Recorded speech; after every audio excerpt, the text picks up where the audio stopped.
A polar bear destroys research station. 3 scientists dead. June 23, 2025. Polar bear destroys research station. 3 scientists dead. June 23, 2025. The Arctic wind howled across the tundra at 37 miles per hour, driving crystalline snow horizontally across the desolate landscape that stretched endlessly in every direction from the Barrow Arctic Research Station. The temperature had dropped to minus 42 degrees Fahrenheit, a bone-chilling cold that could kill an unprotected human in minutes. Inside the reinforced steel and aluminum structure designated as Research Station Alpha 7, 3 scientists worked diligently, unaware that their lives would end in exactly 17 hours and 23 minutes. Dr. John Marcus Reynolds, 43 years old, stood 6 feet 2 inches tall with prematurely grey hair that he constantly ran his fingers through when concentrating. Born in Minneapolis to Margaret and David Reynolds, John had spent his entire adult life studying the effects of climate change on Arctic ecosystems. His wife Sarah and their twin daughters, Emma and Sophie, age 16, lived in Anchorage where the girls attended West High School.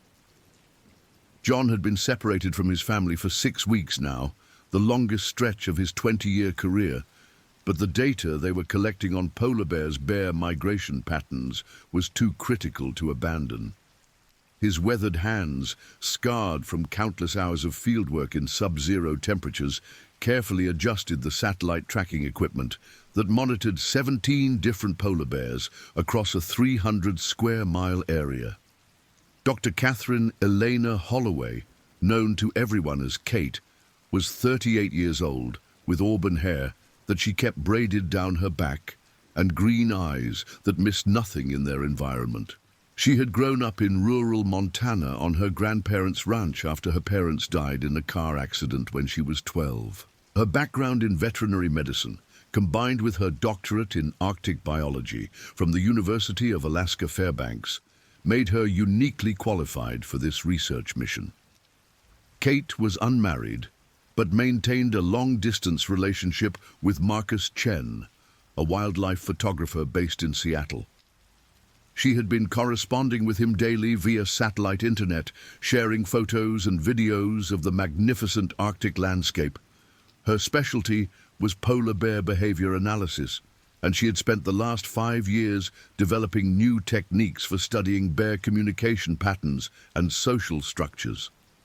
Kate possessed an almost supernatural ability to predict animal behavior, a skill that had saved her life on 3 previous occasions during her career.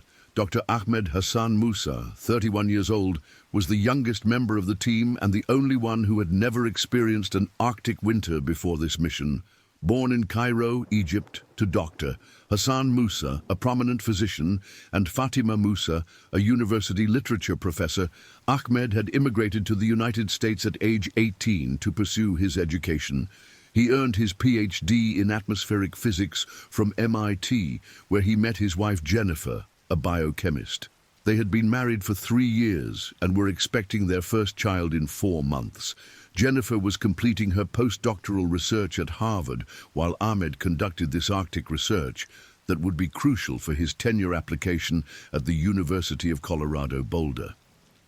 Ahmed specialized in measuring how atmospheric changes affected Arctic wildlife behavior, particularly how shifting wind patterns and temperature fluctuations influence predator hunting strategies. His equipment filled nearly half of the research station's main laboratory, and his meticulous data collection methods had already yielded groundbreaking insights that would revolutionize understanding of climate impact on polar ecosystems. The Barrow Arctic Research Station Alpha 7 had been constructed 18 months earlier as part of a joint initiative between the National Science Foundation, the University of Alaska System, and the Canadian Arctic Research Foundation. The facility consisted of 3 interconnected modules built to withstand extreme weather conditions and potential wildlife encounters. The main laboratory module measured 30 feet by 20 feet and contained sophisticated scientific equipment worth over $2 million.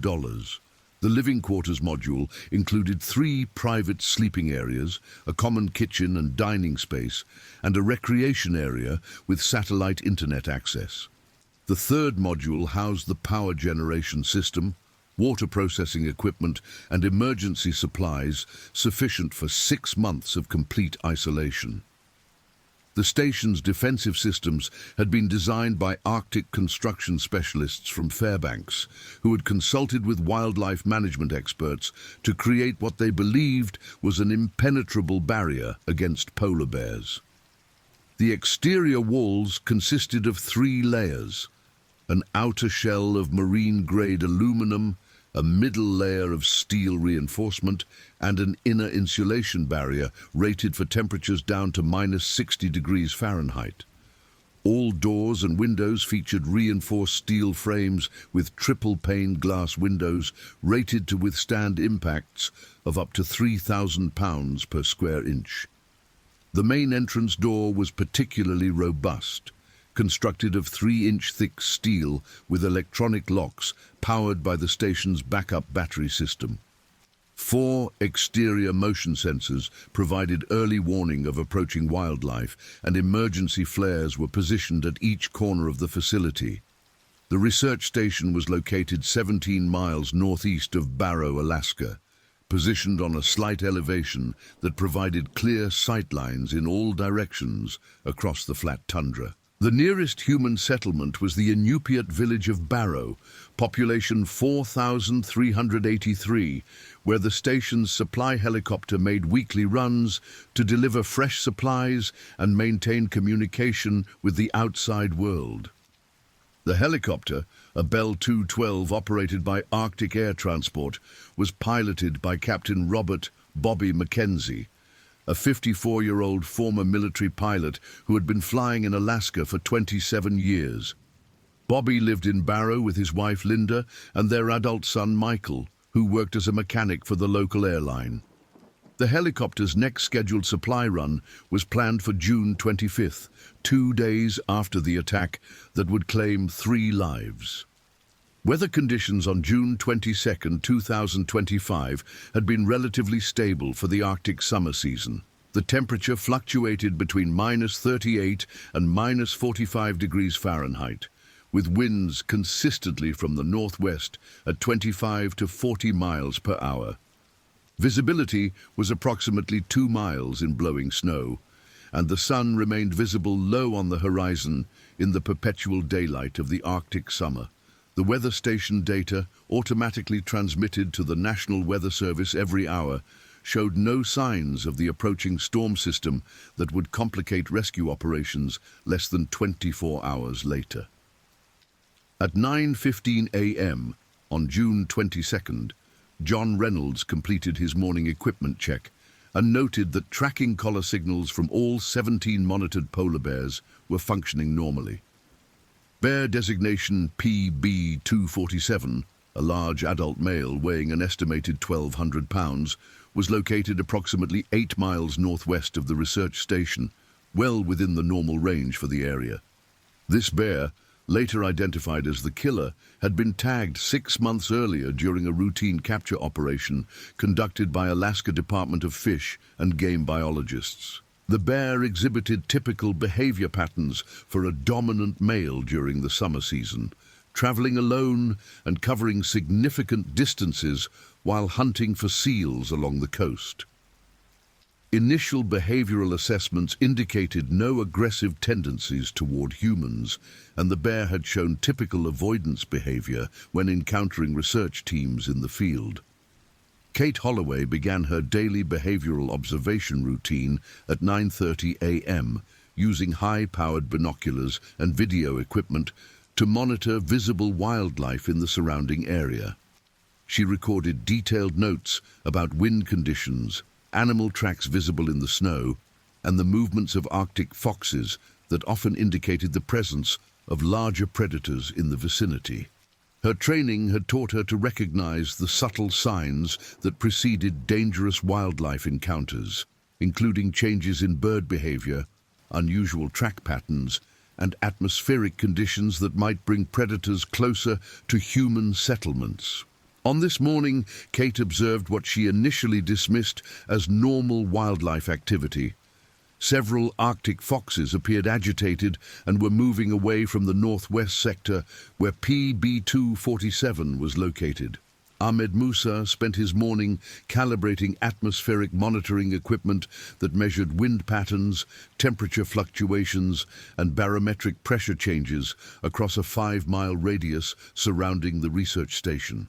His data indicated that a significant weather system was approaching from the west, potentially bringing a severe blizzard within the next 36 to 48 hours. Ahmed sent a routine weather report to the National Weather Service and noted in his log that the approaching storm might require temporary suspension of outdoor research activities. His atmospheric readings also detected unusual air pressure fluctuations that often preceded significant wildlife movement, as animals instinctively responded to approaching weather changes. The morning passed uneventfully as the three scientists focused on their respective research projects. John worked with satellite telemetry data to map polar bear movement patterns across the region, identifying trends that would be crucial for understanding how climate change was affecting bear behavior and survival rates. His computer screens displayed real-time locations of all tagged bears, including PB247, which appeared to be moving in a generally eastern direction at a normal pace of approximately 2 miles per hour. Kate reviewed video footage from remote cameras positioned at 4 locations within a 10-mile radius of the station, searching for behavioral patterns that might indicate changes in local predator activity. Ahmed analyzed atmospheric data to understand how weather patterns influence bear hunting success rates and territorial movements. At 11:45 a.m., Kate noticed the first unusual sign that something might be wrong. Her remote camera, designated Camera 3, positioned 4 miles northwest of the station, showed footage of a large polar bear moving directly toward the research facility. The bear's gait and posture indicated purposeful movement rather than random wandering, and its estimated size matched the profile of PB247. Kate immediately alerted John and Ahmed to the bear's presence and began implementing standard wildlife safety protocols. All exterior work was suspended, and the team verified that all doors and windows were properly secured. The motion sensor system was activated, and emergency communication equipment was tested to ensure immediate contact with rescue services if needed. John checked the tracking collar data and confirmed that PB247 had indeed changed direction and was approaching their location. The bear's movement pattern was unusual, but not unprecedented. Polar bears occasionally investigated human structures out of curiosity or while searching for food sources. John's experience suggested that the bear would likely approach the station, investigate the unfamiliar scents and sounds, and then continue on its normal travel route. Standard protocol required the team to remain inside the facility and monitor the bear's movements until it departed the area. Ahmed began documenting the atmospheric conditions that might have influenced the bear's decision to approach their location. His readings indicated that wind patterns were carrying the scent of their facility directly toward the bear's original position, and recent weather changes might have disrupted the bear's normal hunting patterns. Ahmed hypothesized that the approaching storm system could be driving the bear to seek shelter or investigate potential food sources before weather conditions deteriorated further. At 12:30 p.m., the research station's motion sensors detected movement approximately half a mile from the facility. Kate used binoculars to confirm visual contact with PB247, a massive polar bear moving steadily toward their location across the flat tundra. The bear's body language appeared calm but determined, and its approach was direct rather than the circuitous route typically used by curious but cautious bears. Kate estimated the bear's weight at over 1,200 pounds based on its size relative to known landmarks visible in the distance. The bear's thick white fur showed some yellowing typical of older adult males, and its powerful build indicated a well-fed, healthy animal in its prime. John activated the emergency communication system and established contact with the Alaska State Troopers Dispatch Office in Barrow. Trooper Sergeant Maria Elena Rodriguez, a 15-year veteran of Arctic law enforcement, received the initial report at 12:35 p.m. Sergeant Rodriguez had responded to numerous wildlife encounters during her career, including several polar bear incidents that required coordination between state troopers, wildlife management officials, and emergency medical services. She immediately began standard protocol procedures, which included notifying Alaska Department of Fish and Game wildlife biologists and placing Arctic air transport on standby for potential emergency evacuation. Dr. Jennifer Marie Thompson, a wildlife biologist with the Alaska Department of Fish and Game, received the notification about the approaching polar bear at 12:40 p.m. Dr. Thompson, age 42, had spent her entire career studying polar bear behavior and had personally been involved in the capture and tagging operation that had equipped PB-247 with its tracking collar. Her expertise in polar bear psychology made her the primary consultant for dangerous wildlife encounters in the North Slope region. Dr. Thompson immediately reviewed the tracking data from PB-247 and noted that the bear's recent movement patterns indicated normal behavior until the sudden direction change toward the research station. She advised the research team to maintain their current defensive position and assured them that most polar bear encounters involving human structures resulted in the bear losing interest and departing without incident. Kate continued monitoring the bear's approach while John maintained communication with emergency services, and Ahmed documented environmental conditions that might influence the bear's behavior. The polar bear reached the outer perimeter of the research station complex at 1:15 p.m., approximately 200 yards from the main facility. At this distance, the team could clearly observe the animal's massive size and powerful build. The bear stood nearly 4 feet tall at the shoulder while on all 4 legs and would tower over 8 feet tall if it stood on its hind legs. Its head alone was nearly 2 feet wide, and its powerful claws, visible even at a distance, were each approximately 4 inches long and capable of cutting through ice, steel, and human flesh with equal ease. The polar bear began a systematic investigation of the research station perimeter, moving slowly around the facility while using its exceptional sense of smell to gather information about the human occupants inside. Polar bears possess one of the most sensitive olfactory systems in the animal kingdom, capable of detecting scents from distances of up to 20 miles and distinguishing between different types of prey, potential threats, and food sources. The bear could undoubtedly smell the 3 humans inside the facility, as well as their food supplies, equipment lubricants, and any other organic materials present in the station. At 1:30 p.m., the bear approached the main entrance door and began what appeared to be a casual investigation of the steel barrier.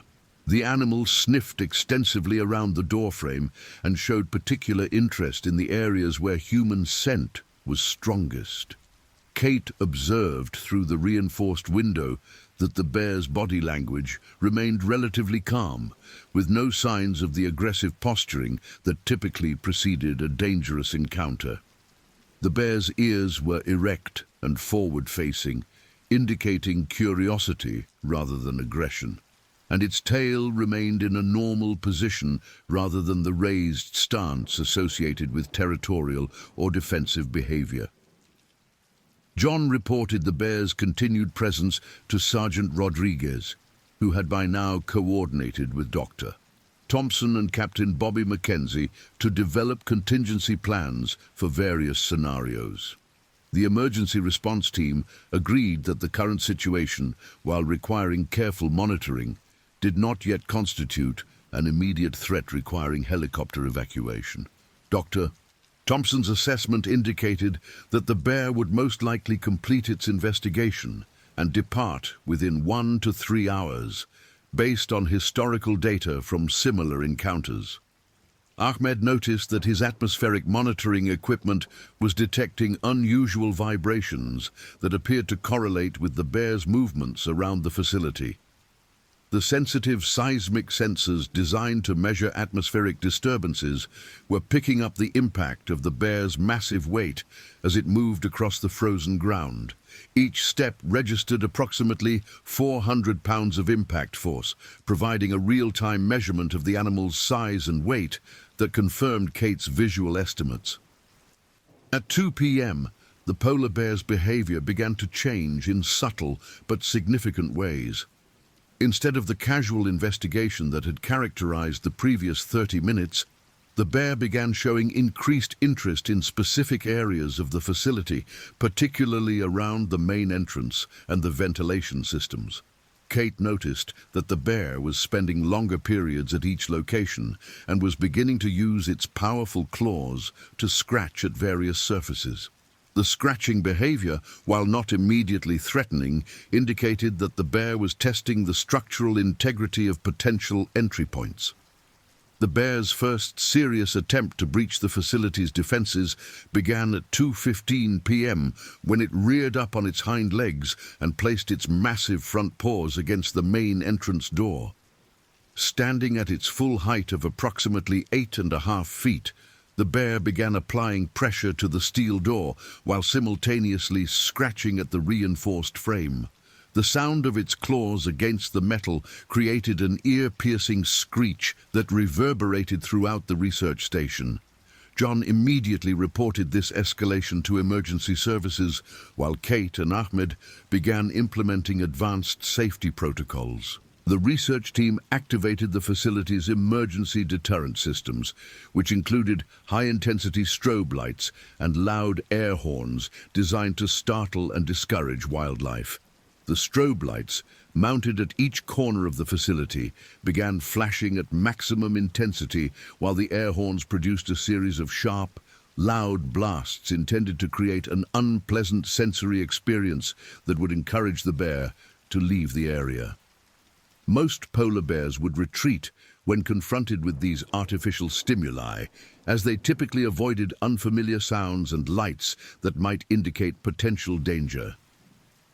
PB-247, however, showed no signs of being deterred by the emergency systems. Instead of retreating, the bear appeared to become more focused on gaining entry to the facility. The flashing lights and loud sounds seemed to have no effect on the animal's determination, and it continued applying increasing pressure to the main entrance door. Kate observed that the bear's ears had flattened against its head, a sign of increased stress or aggression, and its movements had become more deliberate and forceful. At 2:25 p.m., the bear stepped down from the door and began a more aggressive investigation of alternative entry points. It moved to the emergency exit door on the facility's north side and immediately began the same testing behavior, rearing up and applying pressure while scratching at the reinforced steel surface. The emergency exit door was constructed to the same specifications as the main entrance, but its location near the power generation module made it a potentially vulnerable access point if the bear managed to damage the electrical systems. Ahmed's seismic monitoring equipment registered significant increases in impact force as the bear's behavior became more violent. The sensors detected impacts of up to 800 pounds of force as the bear began using its full body weight to test the structural integrity of the facility's defensive barriers. Ahmed realized that if the bear continued to escalate its efforts, the facility's doors might not withstand the sustained assault from an animal of this size and determination. John maintained constant communication with Sergeant Rodriguez and Dr. Thompson, providing real-time updates on the bear's increasingly aggressive behavior. Dr. Thompson expressed concern about the bear's failure to respond to standard deterrent measures and began to suspect that PB-247 might be exhibiting abnormal behavior possibly related to illness, injury, or extreme hunger. Polar bears that posed genuine threats to human life often displayed persistence and aggression that exceeded normal parameters, making them extremely dangerous and unpredictable. At 2:40 p.m., Captain Bobby Mackenzie received authorization to begin emergency evacuation procedures. The Bell 212 helicopter was fueled and prepped for immediate departure from Barrow, but weather conditions were beginning to deteriorate as the approaching storm system moved closer to the area. Wind speeds had increased to 45 miles per hour, with gusts up to 60 miles per hour, approaching the maximum safe operating limits for helicopter rescue operations. Visibility was decreasing rapidly as blowing snow reduced sightlines to less than 1 mile. The polar bear's assault on the research station intensified dramatically at 2:45 p.m. when it discovered the facility's ventilation system. The external air intake and exhaust vents, while necessary for maintaining safe indoor air quality, represented potential weak points in the structure's defensive design. The bear began focusing its attention on the largest ventilation opening, a 6-inch diameter exhaust vent located approximately 7 feet above ground level on the facility's west side. Using its exceptional climbing abilities, the bear scaled the exterior wall to reach the ventilation system. Polar bears are surprisingly agile climbers despite their massive size, capable of scaling ice formations and rocky terrain with remarkable ease. The bear's powerful claws provided secure grip points on the aluminum siding, and its muscular hindquarters supplied the strength necessary to support its entire body weight, while maneuvering into position to attack the ventilation opening. Kate watched in growing horror as the bear began systematically destroying the ventilation system. Its claws, each approximately 4 inches long and harder than steel, cut through the aluminum housing like a knife through paper. The bear's jaws, capable of crushing seal skulls and breaking through ice several inches thick, began tearing at the metal components with devastating efficiency. Within minutes, the bear had enlarged the original 6-inch opening to nearly 18 inches in diameter, creating a potential entry point large enough for the animal to squeeze through. Ahmed realized that the bear's destruction of the ventilation system posed an immediate threat beyond just physical access to the facility. The research station's air filtration and temperature control systems were critically important for maintaining survivable conditions during Arctic winter weather. Even if the bear did not gain entry through the damaged ventilation system, the loss of climate control could prove fatal during the approaching blizzard conditions. At 3 p.m., the bear succeeded in creating an opening large enough to fit its massive head and shoulders through the destroyed ventilation system. John could hear the animal moving inside the ventilation ductwork, its claws scratching against metal surfaces as it attempted to navigate the narrow passages.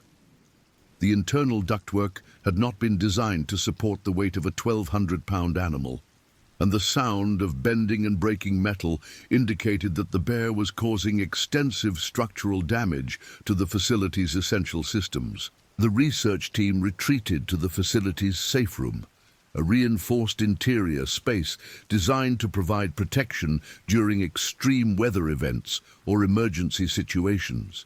The safe room was located in the center of the living quarters module and featured additional steel reinforcement, independent emergency communication equipment, and survival supplies sufficient for 72 hours. The room's door was constructed of 4-inch thick steel with multiple locking mechanisms designed to withstand extreme external pressure.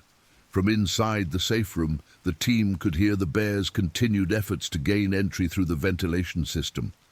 The sounds of twisting metal and breaking components grew louder and more frequent as the animal's determination overcame the facility's defensive measures. Kate estimated that the bear would likely gain access to the main facility within the next 30 to 60 minutes based on the rate of destruction they were hearing. Sergeant Rodriguez, coordinated with emergency services to establish multiple backup plans for rescue operations, but the deteriorating weather conditions were severely limiting available options. The approaching blizzard was generating wind speeds that would soon exceed safe limits for helicopter operations, and ground-based rescue vehicles could not reach the remote research station location during severe weather. The rescue team faced the possibility that they might be unable to reach the facility until weather conditions improved, potentially leaving the research team trapped with a dangerous polar bear for an extended period. At 3:15 p.m., the bear achieved its first major breakthrough when it succeeded in completely destroying a section of the internal ductwork and gained access to the facility's main laboratory module. The sound of the animal dropping from the ceiling into the laboratory was clearly audible throughout the facility, followed immediately by the noise of expensive scientific equipment being destroyed as the 1,200-pound predator moved through the confined space. John's satellite tracking equipment, worth over $300,000, was among the first casualties as the bear's massive body knocked over rack-mounted computer systems and electronic monitoring devices. The sounds of breaking glass and crushing metal filled the air as millions of dollars in sophisticated research equipment was reduced to debris in a matter of minutes. Ahmed's atmospheric monitoring systems, Kate's behavioral analysis computers, and the facility's communication equipment were systematically destroyed as the bear moved through the laboratory, searching for the source of human scent. The bear's presence inside the facility created an immediate life-threatening situation for the research team. Polar bears are apex predators with no natural enemies and no instinctive fear of humans. An adult male in peak physical condition, such as PB-247, possesses the strength to kill a human being with a single blow from its massive paws or a bite from its powerful jaws. The bear's hunting instincts, honed by millions of years of evolution in one of Earth's harshest environments, made it one of the most efficient killing machines in the natural world. Kate used the safe room's independent communication system to contact Dr. Thompson and provide updates on the bear's entry into the facility. Dr. Thompson immediately classified the situation as a Category 5 wildlife emergency, the highest threat level in the Alaska Department of Fish and Game's Emergency Response Protocol.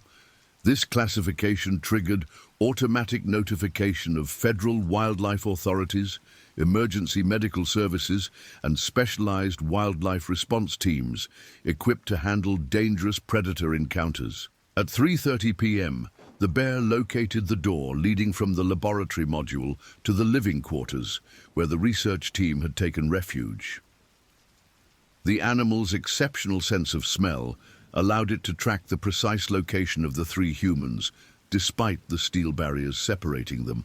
The bear began the same systematic testing behavior it had used on the external doors, rearing up on its hind legs and applying pressure while scratching at the reinforced surface. The door separating the laboratory from the living quarters was constructed to the same specifications as the external entrances, but it had not been designed to withstand assault from inside the facility. The bear's position inside the laboratory allowed it to apply force at different angles and access areas of the door that were less reinforced than the main structural components. Ahmed's seismic sensors, still functioning despite the destruction in the laboratory, registered impact forces exceeding 1,000 pounds as the bear's assault intensified. John attempted to re-establish communication with emergency services using the safe room's backup radio system, but the bear's destruction of the main facility's communication equipment had damaged the antenna systems necessary for long-range contact. The backup radio had a limited range that might not reach Barrow under current atmospheric conditions, particularly with the approaching storm, creating additional interference with radio transmissions. The research team could hear the bear's efforts to breach the door becoming more violent and sustained. The animal was no longer testing the barrier, but was committed to gaining access to the humans inside. The sound of splintering wood and bending metal indicated that the door's structural integrity was beginning to fail under the sustained assault from the massive predator. At 3:45 p.m., Captain Bobby Mackenzie made the decision to attempt a rescue flight despite deteriorating weather conditions. Wind speeds had reached 55 miles per hour, with gusts up to 70 miles per hour, approaching the absolute maximum safe operating limits for the Bell 212 helicopter. Visibility had decreased to less than half a mile in blowing snow, and the approaching storm would make conditions even more dangerous within the next few hours. Captain Mackenzie's 27 years of Arctic flying experience convinced him that this might be the last opportunity to reach the research station before weather conditions made rescue impossible. The helicopter departed Barrow at 3:50 p.m., carrying Captain Mackenzie, co-pilot Lieutenant Sarah Michelle Kowalski, Alaska State Trooper Sergeant Rodriguez, and Dr. Thompson. The flight crew estimated a travel time of 25 to 30 minutes to reach the research station under current weather conditions, assuming that wind speeds did not increase significantly during the flight. The helicopter carried emergency medical supplies, wildlife deterrent devices, and high-powered rifles in case lethal force became necessary to protect human life.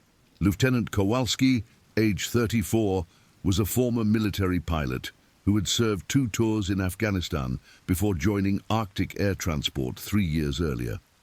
Her experience with emergency rescue operations in hostile environments made her an invaluable asset during dangerous missions such as this one. Lieutenant Kowalski had participated in 17 wildlife-related rescue operations during her time in Alaska, including 3 previous polar bear encounters that had required helicopter evacuation of threatened personnel. Inside the research station, the bear's assault on the interior door reached a critical threshold at 4 p.m. when the animal succeeded in creating the first visible crack in the steel surface. The door's reinforcement had been designed to withstand extreme external pressure from weather events, but the sustained application of force from a 1,200-pound predator was exceeding the structural specifications. Kate observed that the crack was approximately 6 inches long and located near the door's locking mechanism, potentially compromising the barrier's ability to remain secure. Ahmed noticed that the facility's power systems were beginning to fail as a result of the bear's destruction of electrical components in the laboratory module. The main lighting flickered intermittently, and the heating system showed signs of irregular operation. Loss of heating during Arctic conditions would create an additional survival threat, even if the team managed to escape the immediate danger posed by the polar bear. The bear's behavior inside the facility indicated increasing frustration and aggression as it encountered continued resistance from the steel door. Dr. Thompson had warned that polar bears could become extremely dangerous when their natural hunting instincts were thwarted by artificial barriers. The animal's persistence in pursuing the human scent, combined with its success in breaching the facility's outer defenses, suggested that PB-247 was exhibiting the type of abnormal behavior that made it an extreme threat to human life. At 4:10 p.m., the research team heard the unmistakable sound of the helicopter approaching from the south. Captain Mackenzie's voice crackled over the safe room's emergency radio, establishing communication and requesting a status update on the bear's location and the team's condition. John provided a rapid briefing on the bear's successful entry into the laboratory module and its current assault on the interior door that separated the predator from the 3 human occupants. Captain Mackenzie immediately recognized the severity of the situation and began coordinating with Dr. Thompson to develop a strategy for removing the bear from the facility and evacuating the research team. The helicopter's presence provided new options for wildlife management, including the use of high-intensity spotlights and loud rotor noise that might deter the bear from its current behavior. However, the bears demonstrated resistance to previous deterrent measures, suggested that more aggressive intervention might be necessary. The helicopter landed approximately 100 yards from the research station at 4:15 p.m., positioning itself to provide maximum flexibility for evacuation procedures while maintaining a safe distance from the dangerous polar bear. Captain Mackenzie kept the rotor blades spinning at flight-ready speed in case rapid departure became necessary, while Sergeant Rodriguez and Dr. Thompson prepared to approach the facility on foot. Dr. Thompson carried a high-powered tranquilizer rifle loaded with a dart containing enough sedative medication to incapacitate a polar bear within 5 to 10 minutes of injection. The tranquilizer approach would allow the bear to be safely relocated rather than killed, which was the preferred outcome for wildlife management purposes. However, tranquilizing a polar bear inside a confined space created significant risks, as the sedated animal might block escape routes or behave unpredictably during the period between injection and complete incapacitation. Sergeant Rodriguez was armed with a high-caliber rifle loaded with specialized ammunition designed for stopping dangerous wildlife. The rifle, a .375 H&H Magnum, was capable of delivering lethal force sufficient to immediately incapacitate even the largest polar bear. Rodriguez's training emphasized that lethal force should be used only when human life was in immediate danger, and no other options remained viable. At 4:20 p.m., the critical moment arrived when the polar bear succeeded in breaking through the interior door that had been protecting the research team. The sound of splintering steel and the sudden absence of the scratching noise indicated that the barrier had finally failed under the sustained assault. Kate heard the bear's heavy breathing and could smell the animal's distinctive scent as it moved through the destroyed doorway into the living quarters module. The safe room's steel door represented the final barrier between the research team and 1,200 pounds of apex predator. The bear immediately began the same systematic assault on this last obstacle, but the safe room door had been constructed with additional reinforcement specifically designed to protect human life during extreme emergencies. The door's 4-inch thick steel construction and multiple locking mechanisms provided significantly greater protection than the previous barriers. John attempted to maintain communication with the rescue team, while Kate and Ahmed prepared the safe room's emergency supplies for potential extended siege conditions. The room contained emergency food, water, medical supplies, and chemical heating units that could sustain 3 people for up to 72 hours, even without external power. However, the bear's destruction of the facility's ventilation system meant that air quality inside the sealed safe room would deteriorate rapidly, potentially creating life-threatening conditions within 6 to 12 hours. Dr. Thompson approached the research station's main entrance at 4:25 p.m., using infrared thermal imaging equipment to track the bear's location inside the facility. The thermal imaging revealed the bear's massive heat signature in the living quarters module, positioned directly outside the safe room door. The animal's body temperature registered approximately 2 degrees higher than normal for a polar bear, indicating the physical exertion and possible stress associated with its extended assault on the facility. The tranquilizer approach required Dr. Thompson to gain clear line-of-sight access to the bear's body mass, preferably targeting the shoulder or hip area where drug absorption would be most effective. However, the bear's position inside the confined space of the living quarters module made accurate dart placement extremely difficult and dangerous. Dr. Thompson would need to enter the facility and approach within 30 feet of the dangerous predator to ensure accurate tranquilizer delivery. Sergeant Rodriguez coordinated with Captain Mackenzie to establish covering fire positions in case the tranquilizer approach failed and lethal force became necessary to protect human life. The helicopter's position provided an elevated vantage point with clear sight lines to the facility's interior through the destroyed ventilation system. Lieutenant Kowalski operated the helicopter's high-intensity searchlight to illuminate the interior of the research station and provide visibility for precision shooting if required. At 4:30 p.m., Dr. Thompson made the critical decision to enter the research facility through the main entrance door, which the bear had left partially open during its initial entry. The decision required extraordinary courage as it placed Dr. Thompson in immediate proximity to one of nature's most dangerous predators in a confined space where retreat options were limited.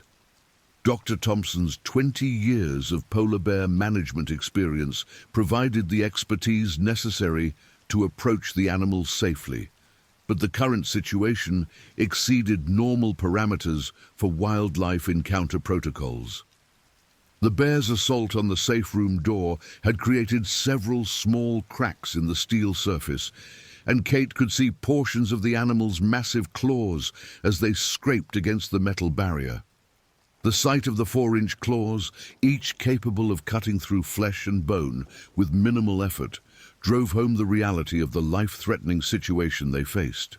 Kate estimated that the safe room door might withstand the bear's assault for another 30 to 60 minutes before structural failure allowed the predator access to its intended prey.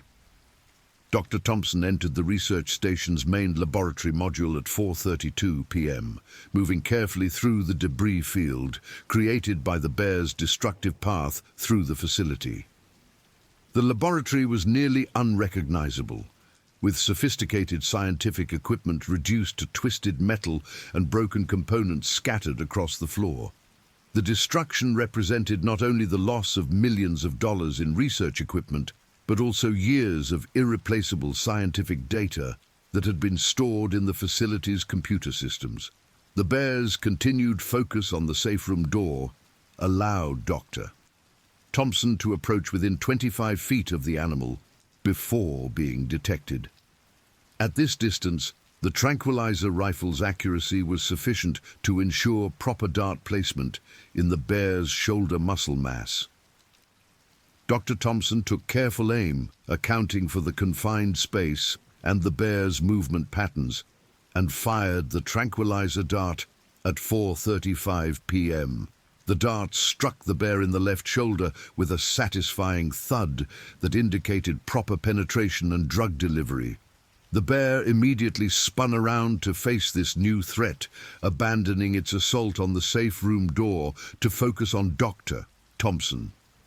The animal's reaction time was instantaneous despite its massive size, and it began moving toward Dr.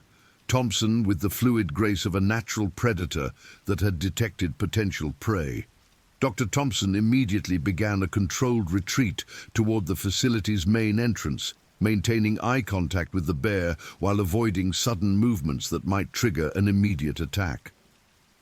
Polar bear management protocols emphasized that direct eye contact could be interpreted as either submission or challenge, depending on the bear's current psychological state.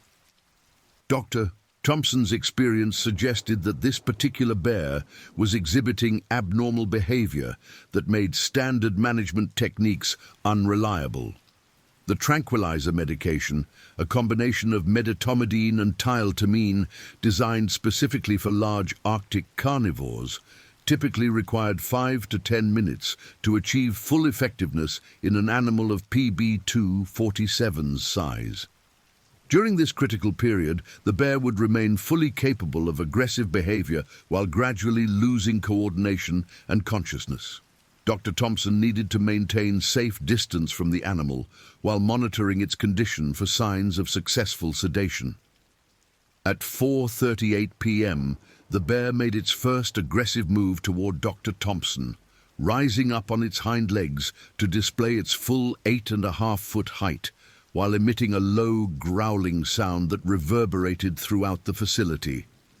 The display behavior was designed to intimidate potential threats and establish dominance, but it also indicated that the tranquilizer medication had not yet begun to affect the animal's nervous system. Dr. Thompson continued the careful retreat, while Sergeant Rodriguez prepared for potential lethal intervention if the situation deteriorated. The bear dropped back to all four legs and began a slow approach toward Dr. Thompson, moving with the deliberate stalking behavior that polar bears used when hunting prey. The animal's head was lowered slightly, and its ears were flattened against its skull, indicating a transition from investigative curiosity to predatory focus. Dr. Thompson recognized these behavioral signs as extremely dangerous and began moving more rapidly toward the facility's exit while maintaining visual contact with the approaching predator. John, Kate, and Ahmed heard the commotion outside their safe room and realized that the rescue attempt was underway. The bear's sudden abandonment of its assault on their door provided temporary relief, but they understood that Dr. Thompson was now facing the same mortal danger that had threatened them moments earlier. John attempted to provide radio guidance to the rescue team based on his knowledge of the facility's layout and the bear's behavioral patterns observed during the extended siege. At 4:40 p.m., the tranquilizer medication began showing its first effects on the polar bear's coordination and movement. The animal's gait became slightly less fluid, and its head movements appeared marginally slower than normal. However, these early signs of sedation were subtle and did not significantly reduce the bear's immediate threat to human life. Dr. Thompson needed to maintain the dangerous standoff for several more minutes until the medication achieved sufficient concentration to incapacitate the massive predator. The bear's persistent approach forced Dr. Thompson to make a critical decision about retreat timing and positioning. The facility's main entrance was approximately 15 feet away, but reaching it required turning away from the bear and potentially triggering a chase response that could prove fatal. Polar bears are capable of running at speeds up to 35 miles per hour, making escape impossible once a pursuit begins. Dr. Thompson needed to time the retreat perfectly to avoid provoking an immediate attack. Sergeant Rodriguez positioned herself at the facility's main entrance with the high-caliber rifle, ready for immediate use if Dr. Thompson's retreat was compromised. The .375 H&H Magnum rifle was loaded with premium ammunition designed to deliver maximum stopping power against dangerous wildlife, but shooting accurately in the confined space of the research facility would require exceptional precision to avoid hitting Dr. Thompson during a potential emergency. At 4:42 p.m., Dr. Thompson began the critical retreat toward the facility's exit, moving backward while maintaining eye contact with the increasingly sedated polar bear. The animal attempted to follow, but showed clear signs of coordination loss as the tranquilizer medication affected its nervous system. The bear's steps became unsteady, and its head began to droop slightly as the sedative took effect. The successful tranquilizer injection marked the beginning of the bear's incapacitation, but the animal remained dangerous for several more minutes until complete unconsciousness occurred.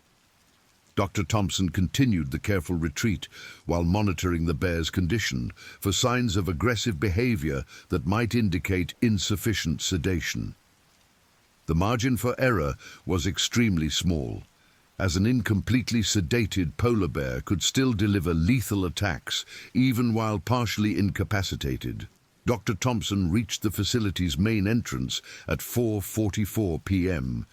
and immediately exited to the relative safety of the exterior environment. Sergeant Rodriguez maintained covering fire position while both rescue personnel monitored the bear's continued sedation through the open doorway. The animal was now showing clear signs of neurological impairment, with unsteady movements and decreased response to external stimuli. The polar bear collapsed to the floor of the research facility at 4:47 p.m., 3 minutes ahead of the expected timeline for complete sedation. The rapid onset of unconsciousness indicated that the tranquilizer dart had achieved optimal drug delivery and absorption. Dr. Thompson waited an additional 5 minutes to ensure complete incapacitation before authorizing entry into the facility to evacuate the research team from their safe room refuge. John, Kate and Ahmed heard the all-clear signal over their emergency radio at 4:52 p.m. and began the process of unlocking the safe room's multiple security mechanisms. The steel door that had protected them from the polar bear required manual operation of 4 separate locking systems, a process that took several minutes to complete safely. The team's first sight of the destroyed research facility was shocking, as thousands of dollars in equipment had been reduced to debris during the bear's rampage. The evacuation of the research team began immediately, with Captain Mackenzie maintaining flight-ready status, while Sergeant Rodriguez and Dr. Thompson escorted the 3 scientists through the destroyed facility to the waiting helicopter. The unconscious polar bear remained in the living quarters module, monitored continuously for signs of awakening that would require additional sedative medication or emergency evacuation procedures. John Reynolds was the first team member to reach the helicopter at 4:58 p.m., carrying only essential personal items and research data storage devices that had survived the bear's destruction. His 20 years of Arctic research experience had not prepared him for the psychological impact of being hunted by one of nature's apex predators in a confined space where escape was impossible. The trauma of hearing the massive predator systematically destroying the barriers designed to protect human life would require extensive psychological counseling to overcome. Kate Holloway followed at 5 p.m., carrying her personal camera equipment that contained irreplaceable footage of polar bear behavior patterns documented during the research mission. Her expertise in animal behavior had provided valuable insights during the crisis, but the experience of being stalked by a 1,200-pound predator had challenged her understanding of polar bear psychology and the effectiveness of human defensive measures against determined wildlife.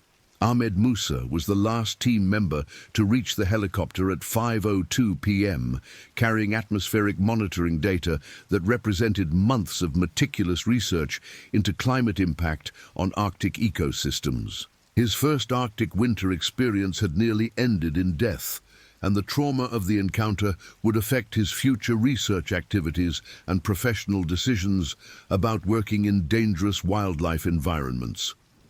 The helicopter departed the research station at 5:05 p.m., carrying the 5 passengers toward Barrow, where emergency medical evaluation and psychological support services awaited the traumatized research team. Captain Mackenzie navigated through increasingly difficult weather conditions as the approaching blizzard continued to deteriorate visibility and wind conditions. The flight to Barrow required 32 minutes under the challenging atmospheric conditions. Dr. Thompson remained at the research station to monitor the sedated polar bear and coordinate with additional wildlife management personnel who would arrive the following day to relocate the animal to a remote area away from human settlements. The bear's aggressive behavior toward the research facility indicated potential habituation to human scent that made it a continued threat to personnel working in the region. Relocation to an area at least 100 miles from any human activity would be necessary to prevent future dangerous encounters. The helicopter landed at Barrow Medical Center at 5:37 p.m., where Dr.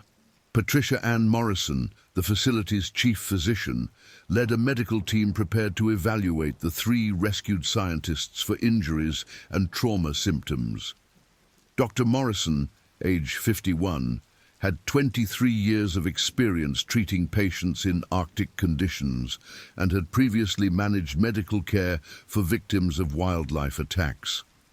Her expertise in trauma medicine and psychological crisis intervention made her uniquely qualified to treat the research team's physical and emotional injuries. John Reynolds received immediate medical evaluation that revealed no physical injuries, but significant psychological trauma symptoms, including elevated heart rate, blood pressure irregularities, and acute stress reactions.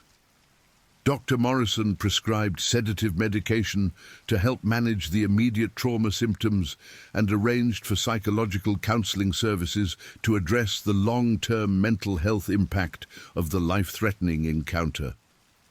John's wife Sarah and daughters Emma and Sophie were notified of the incident and began making arrangements to travel to Barrow to provide family support during his recovery.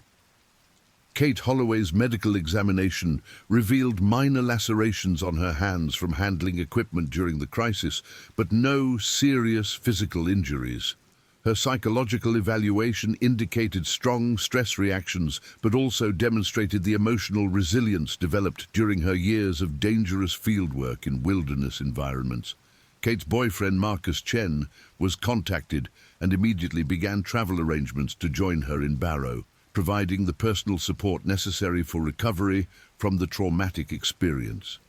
Ahmed Musa's medical evaluation revealed the most severe stress reactions among the 3 team members, likely related to his lack of previous experience with life-threatening wildlife encounters. Dr. Morrison was particularly concerned about potential long-term psychological effects that might impact Ahmed's academic career and personal relationships. Ahmed's wife, Jennifer, was notified immediately and, despite her pregnancy, began arrangements to travel to Alaska to provide support during his recovery process.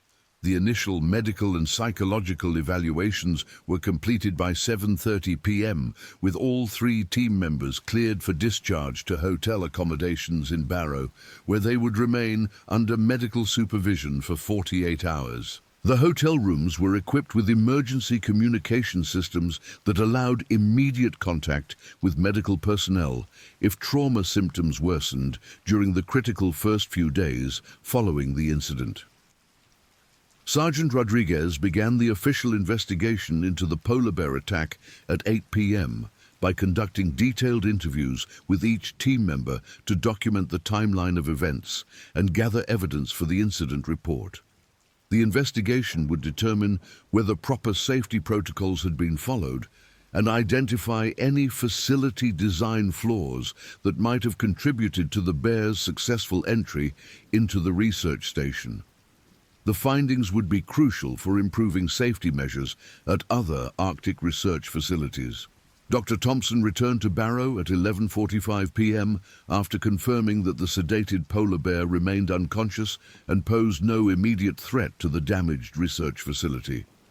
Weather conditions had deteriorated significantly during the evening hours, with wind speeds reaching 65 miles per hour and visibility reduced to less than a quarter mile in blowing snow. The approaching blizzard would delay the bear relocation operation for at least 24 to 48 hours. The Alaska Department of Fish and Game issued an emergency wildlife alert at midnight on June 23rd, notifying all personnel in the North Slope region about the aggressive polar bear encounter and implementing enhanced safety protocols for outdoor activities. The alert included detailed information about PB-247's behavioral patterns and tracking collar data that would help other research teams and wildlife workers avoid similar dangerous encounters. Captain Bobby McKenzie filed his flight report with Arctic Air Transport at 12:30 a.m., documenting the challenging weather conditions and emergency rescue procedures that had saved 3 human lives. His 27 years of Arctic flying experience had prepared him for dangerous rescue missions, but the combination of deteriorating weather and dangerous wildlife had created one of the most challenging situations of his career. The successful rescue operation would be recognized with commendations from the Alaska State Troopers and the National Science Foundation. The research station damage assessment began at dawn on June 23rd, when improved weather conditions allowed Dr. Thompson and wildlife management specialist Robert James Harrison to return to the facility. Harrison, age 39, was an expert in polar bear behavior and facility security who had been called in from Anchorage to evaluate the station's defensive systems and recommend improvements for future operations. The damage survey revealed that the polar bear had caused approximately $780,000 in destruction to scientific equipment, facility systems, and structural components. The laboratory module was completely destroyed, with sophisticated research equipment reduced to unsalvageable debris. The living quarters module sustained significant damage to doors, ventilation systems, and interior components. The power generation module remained functional but required extensive repairs to electrical systems damaged during the bear's rampage. PB-247 remained unconscious for 14 hours following the tranquilizer injection, awakening naturally at 6:47 a.m. on June 23rd. Dr. Thompson and Harrison monitored the bear's recovery from a safe distance, documenting its behavior for comparison with normal polar bear patterns. The animal showed no signs of injury or adverse effects from the sedation process and began normal movement patterns within 30 minutes of awakening. The bear's departure from the research station occurred at 7:15 a.m. when it exited through the main entrance door and began traveling northeast across the tundra. Tracking collar data indicated that PB-247 resumed normal movement patterns and hunting behavior, suggesting that the facility attack had been an isolated incident rather than a sign of permanent behavioral change. However, the bear's demonstrated ability to breach human defensive systems marked it as a continued threat, requiring ongoing monitoring. Wildlife management personnel tracked PB-247 for 72 hours following the attack to ensure that it did not return to the research station area or approach other human settlements. The bear traveled approximately 45 miles northeast of the facility and resumed normal hunting activities along the coast, where seal populations provided adequate food sources. Dr. Thompson recommended continued monitoring for 30 days to verify that the bear's behavior had returned to normal parameters. The investigation into facility security failures identified several design flaws that had contributed to the bear's successful entry. The ventilation system represented the most significant vulnerability, as the external openings had not been designed to withstand assault from large predators. Recommendations included installation of reinforced protective grills and relocated air intake systems that would be less accessible to climbing animals. John Reynolds underwent extensive psychological counseling over the following 6 weeks to address trauma symptoms and anxiety reactions related to the polar bear encounter. Dr. Elizabeth Marie Foster, a psychologist specializing in wilderness trauma recovery, worked with John to process the life-threatening experience and develop coping strategies for returning to field research activities. John's recovery process included gradual exposure therapy and stress management techniques designed to restore his confidence in dangerous environments. Kate Holloway's recovery proceeded more rapidly due to her extensive experience with dangerous wildlife encounters, but she still required psychological support to address specific trauma symptoms related to being trapped in a confined space with a predator. Her behavioral expertise provided valuable insights during the counseling process as she understood the psychological mechanisms underlying her stress reactions. Kate returned to field research activities after 8 weeks, but implemented enhanced safety protocols based on lessons learned from the attack. Ahmed Musa faced the most challenging recovery process among the 3 team members, as the polar bear encounter represented his first exposure to life-threatening wildlife danger. His psychological counseling extended over 12 weeks and included specialized therapy for anxiety disorders and post-traumatic stress reactions. Ahmed's recovery was complicated by concerns about how the incident might affect his academic career and his ability to conduct future field research in dangerous environments. The research data salvaged from the destroyed facility provided valuable insights into polar bear behavior and climate change impacts, despite the traumatic circumstances of its collection. John's satellite tracking data revealed important migration patterns that would influence conservation efforts throughout the Arctic region. Kate's behavioral observations contributed to understanding of polar bear psychology and human-wildlife conflict resolution.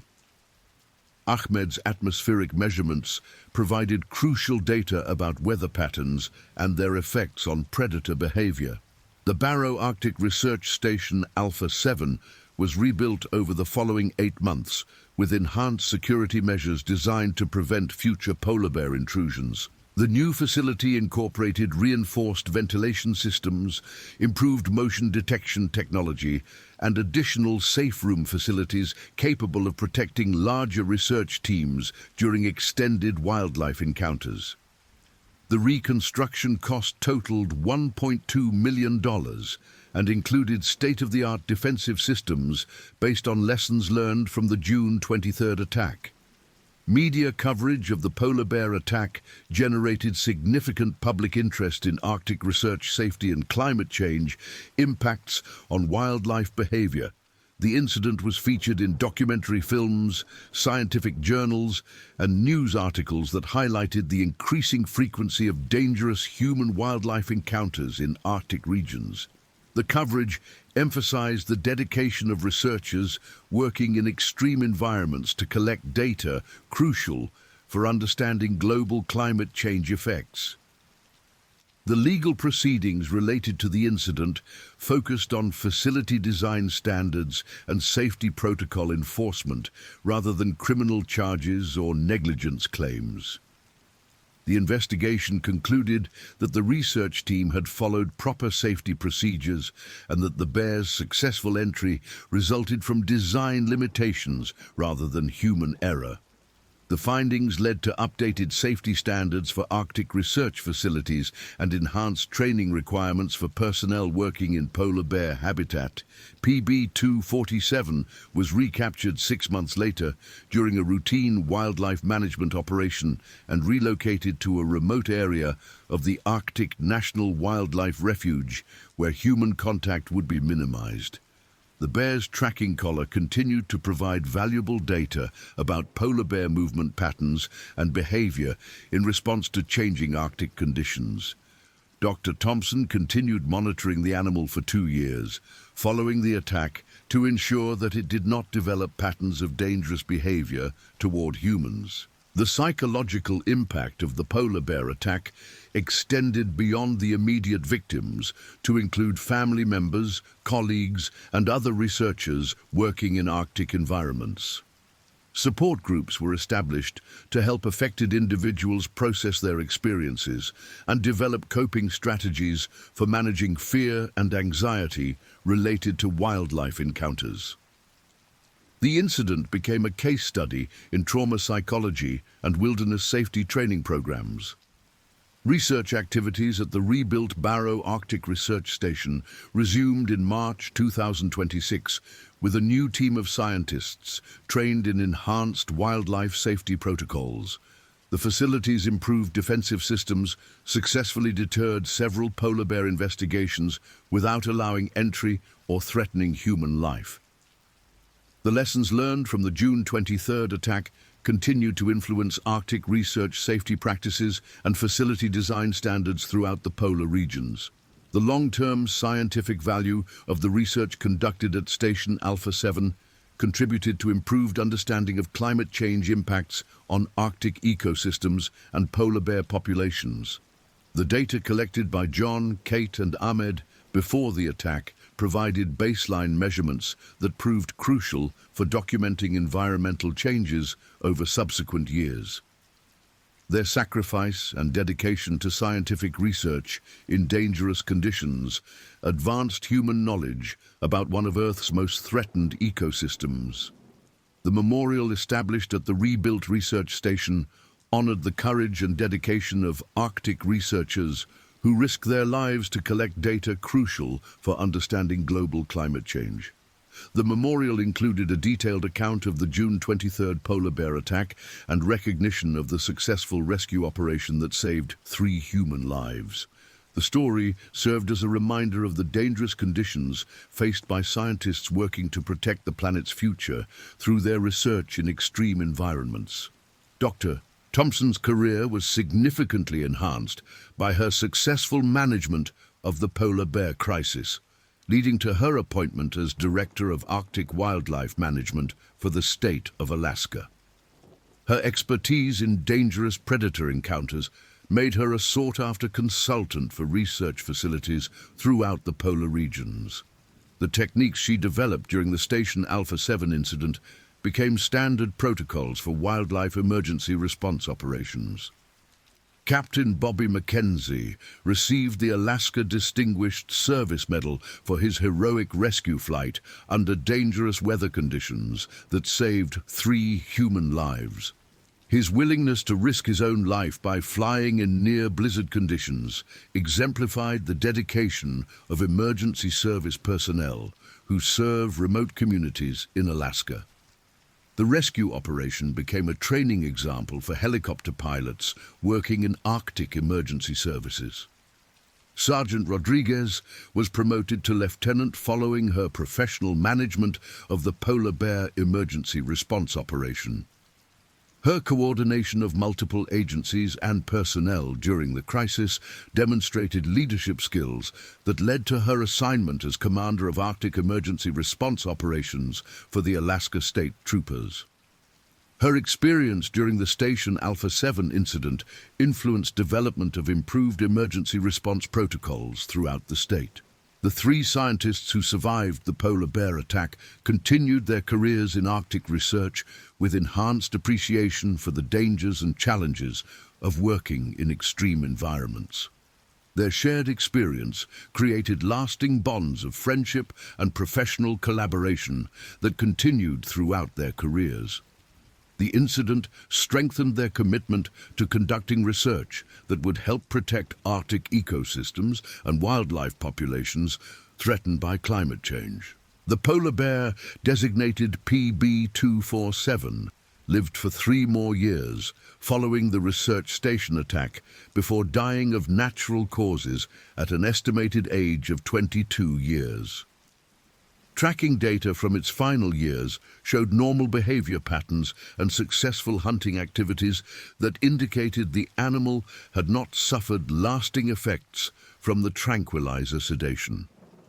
The bear's life history provided valuable scientific data about polar bear longevity and survival in changing Arctic conditions. The research station attack became a defining moment in Arctic safety protocols and wildlife management practices that influenced facility design and emergency response procedures throughout the polar regions.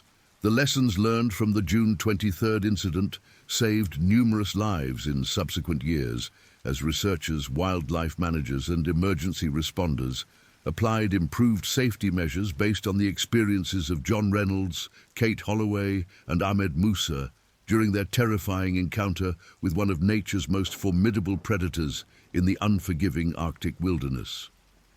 The next stories. Polar Bear Malls Police Station. 6 officers dead. December 28, 2025.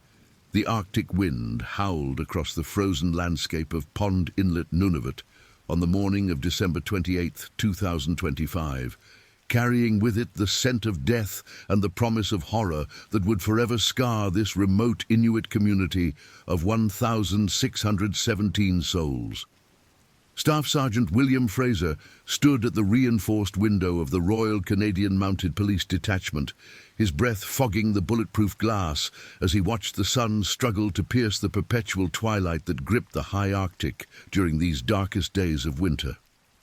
At 43 years old, Fraser had spent 18 years with the RCMP, the last 7 stationed in this desolate outpost where the temperature hadn't risen above -35 Celsius in 2 weeks, and the nearest major city lay over 1,500 kilometers to the south. The detachment building itself was a monument to government pragmatism over aesthetics, a squat concrete and steel structure painted in faded RCMP yellow and blue, designed to withstand the brutal Arctic elements that could kill an unprotected human in minutes. Built in 1987 and renovated in 2019, the facility housed the administrative offices, holding cells, armory, communication center, and living quarters for the 6 officers currently stationed there. The building's foundation was sunk deep into the permafrost, and its walls were constructed with reinforced concrete capable of withstanding hurricane-force winds and temperatures that could drop to -60 degrees Celsius with wind chill. Fraser's weathered face bore the lines of a man who had seen too much during his tenure in Canada's most unforgiving territories. Born in Winnipeg, Manitoba, he had joined the RCMP straight out of university with dreams of adventure and service. Those dreams had been tempered by 18 years of dealing with domestic violence calls in isolated communities, suicide investigations, drug smuggling operations, and the endless bureaucracy that came with policing in regions where the nearest backup could be days away by snowmobile or weather-permitting aircraft. The other 5 officers under Fraser's command were equally experienced in the unique challenges of Arctic policing. Constable Sarah Mackenzie, 29, had transferred from Halifax 3 years earlier, drawn by the higher pay and the promise of rapid advancement in remote postings. Her auburn hair was perpetually pulled back in a regulation bun, and her green eyes held a determination that had carried her through the RCMP training depot in Regina and the cultural adjustment to Inuit community policing. She specialized in community relations and had developed a working knowledge of Inuktitut that made her invaluable in dealing with elder interviews and traditional dispute resolution. Corporal James Lightfoot, 36, was of mixed Cree and French-Canadian heritage from Saskatchewan.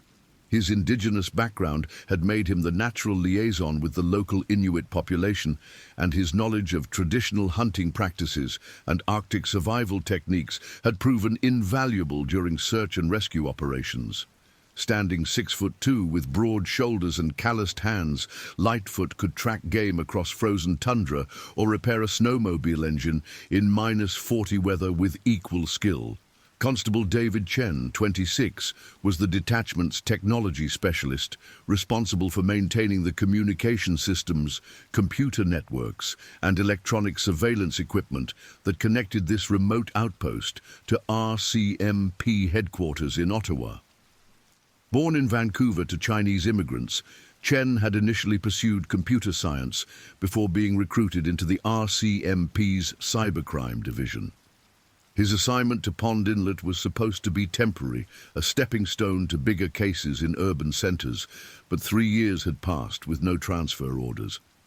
Constable Amanda Brewster, 31, served as the detachment's primary investigator for serious crimes. Her background in forensics from the University of Toronto and her previous experience with violent crimes in Thunder Bay had prepared her for the complex cases that arose in isolated Arctic communities. Tall and athletic with prematurely grey hair, Brewster had developed a reputation for meticulous evidence collection and interrogation techniques that respected traditional Inuit approaches to justice while meeting modern legal standards. The youngest member of the team was Constable Michael Torres, 24, fresh from training and serving his first posting in the north.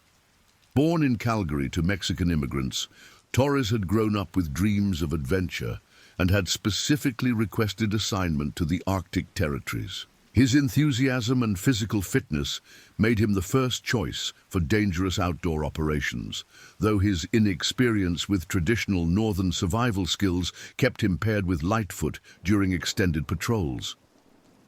The Pond Inlet Detachment served not only the hamlet itself, but also the surrounding areas including Bylot Island National Park Reserve and the traditional hunting grounds used by local Inuit families. Their jurisdiction covered over 25,000 square kilometers of Arctic tundra, ice floes, and mountainous terrain where polar bears, Arctic foxes, caribou, and seals moved according to patterns established over millennia. The officers regularly dealt with human-wildlife conflicts, particularly during the summer months when curious polar bears wandered into the community searching for food. December 28, 2025, began like any other winter day in the high Arctic. The sun had not risen above the horizon for over a month, leaving the landscape bathed in the blue-grey twilight that locals called the long night.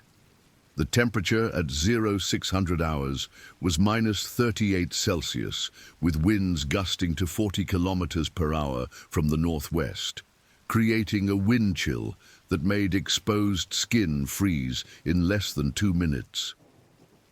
The weather station at Pond Inlet Airport, located 8 kilometers from the community, reported visibility of less than 1 kilometer due to blowing snow and ice crystals. Fraser had begun his day, as he always did, reviewing the previous night's incident reports and checking the communication logs for messages from RCMP headquarters in Iqaluit. The overnight shift had been quiet, with only 2 calls logged. A domestic disturbance on 22 Street that Constable Brewster had resolved through mediation, and a report of suspicious lights near the cemetery that turned out to be aurora borealis reflecting off ice formations. Both incidents were typical of winter policing in Pond Inlet, where the extreme cold and isolation kept most criminal activity to a minimum. The detachment's daily routine during winter months was built around maintenance of essential systems, radio communication with other RCMP posts, and preparation for the occasional emergency that could arise without warning in the unforgiving Arctic environment. Each officer was required to complete daily equipment checks, maintain physical fitness through indoor exercise routines, and rotate through specialized duties, including communications monitoring, prisoner supervision when the cells were occupied, weapons maintenance, and community liaison activities. At 0730 hours, Mackenzie had prepared the morning briefing materials, while Chen ran diagnostics on the communication systems that connected them to RCMP headquarters in Iqaluit, the territorial government in Yellowknife, and emergency services across Nunavut. The high-frequency radio systems were the detachment's lifeline to the outside world, capable of reaching aircraft and vessels across the Arctic archipelago and providing emergency coordination during search and rescue operations. Lightfoot spent the early morning hours reviewing hunting reports and wildlife movement data provided by local Inuit hunters and the Canadian Wildlife Service. Recent observations had noted increased polar bear activity in the vicinity of the community, attributed to changing ice conditions that affected seal hunting grounds. 3 adult males had been spotted within 50 kilometers of Pond Inlet during the previous 2 weeks, moving inland from their preferred hunting areas on the sea ice. The largest of these bears, designated as Bear 7 in wildlife tracking reports, was estimated to weigh over 800 pounds and had been fitted with a tracking collar during a Canadian Wildlife Service research project 18 months earlier. Radio telemetry data showed the bear had been moving erratically during the past month, spending time in areas not typically frequented by polar bears during winter months. Wildlife biologists attributed this unusual behavior to disrupted hunting patterns caused by unseasonably thin ice conditions and increased human activity related to mining exploration in the region. Bear 7's collar transmitted location data every 6 hours to satellite receivers monitored by the Canadian Wildlife Service office in Winnipeg. The most recent transmission, received at 0300 hours on December 28th, placed the bear approximately 12 kilometers northeast of Pond Inlet, moving southeast at an estimated speed of 3 kilometers per hour. This trajectory would bring the bear directly toward the community if it maintained its current course, though polar bears were known to change direction frequently based on wind patterns, food availability, and territorial considerations. Dr. Rebecca Harrison, a wildlife biologist with 15 years of polar bear research experience, had been monitoring Bear 7's movements from her office at the Assiniboine Park Zoo in Winnipeg. Her computer screen displayed a map showing the bear's GPS coordinates overlaid on satellite imagery of the pond inlet region. The data points formed an irregular pattern indicating hunting behavior, but the overall trend showed movement toward human habitation that concerned Harrison enough to draft an advisory email to the RCMP detachment. Harrison's email, sent at 04:45 hours Central Time, warned of possible human polar bear encounter within 24 to 48 hours, and recommended increased vigilance and community notification of potential wildlife hazard. The message also included standard protocols for polar bear deterrence and contact information for the Emergency Wildlife Response Team based in Churchill, Manitoba. However, due to a server maintenance outage affecting RCMP communication systems in eastern Canada, the email would not reach the Pond Inlet detachment until several hours after the events it sought to prevent. At 0800 hours, Fraser convened the morning briefing in the detachment's main office, a room dominated by territorial maps, RCMP procedural manuals, and photographs of previous police operations in the Arctic. The 6 officers gathered around a metal table scarred by years of use, their breath visible in the air despite the building's heating system working at full capacity. Fraser reviewed the overnight incidents, weather conditions, and scheduled activities for the day. Temperatures holding steady at -38, Fraser announced, reading from the meteorological report printed from Environment Canada's automated weather station. Winds from the northwest at 40 kilometers per hour, gusting to 60, visibility less than 1 kilometer due to blowing snow. No aircraft movements expected until weather improves. Torres shifted uncomfortably in his chair, still adjusting to the extreme cold that made every piece of metal equipment potentially dangerous to touch with bare skin. His first Arctic winter had been a series of hard-learned lessons about equipment failure, frostbite prevention, and the mental challenges of extended darkness. The isolation affected everyone differently, but rookies like Torres often struggled with depression and anxiety during the darkest months. "Any word on the resupply flight?" Mackenzie asked, referring to the weekly cargo flight that brought mail, food, and essential supplies from Iqaluit.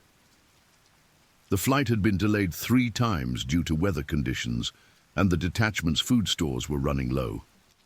Emergency rations could sustain them for several weeks if necessary, but fresh food and mail from families were important for morale during the long Arctic winter. "Weather service shows possible clearing tomorrow afternoon," Chen replied, monitoring the aviation weather reports on his computer screen. "If the winds drop below 30 kilometers per hour and visibility improves to 5 kilometers, the Twin Otter might be able to make the run. But that's assuming the runway crew can keep the airstrip clear." The Pond Inlet airport runway required constant maintenance during winter months to prevent ice buildup that could damage aircraft landing gear or cause control problems during takeoff and landing. The hamlet employed 2 full-time runway maintenance workers who operated specialized snow removal equipment, but extreme weather could overwhelm their capabilities and force flight cancellations. Brewster reviewed the files for 2 ongoing investigations that required follow-up interviews with community members. The first involved allegations of child neglect that required coordination with social services in Iqaluit, while the second was a break-and-enter case complicated by traditional Inuit dispute resolution protocols that took precedence over formal criminal charges in many community disputes.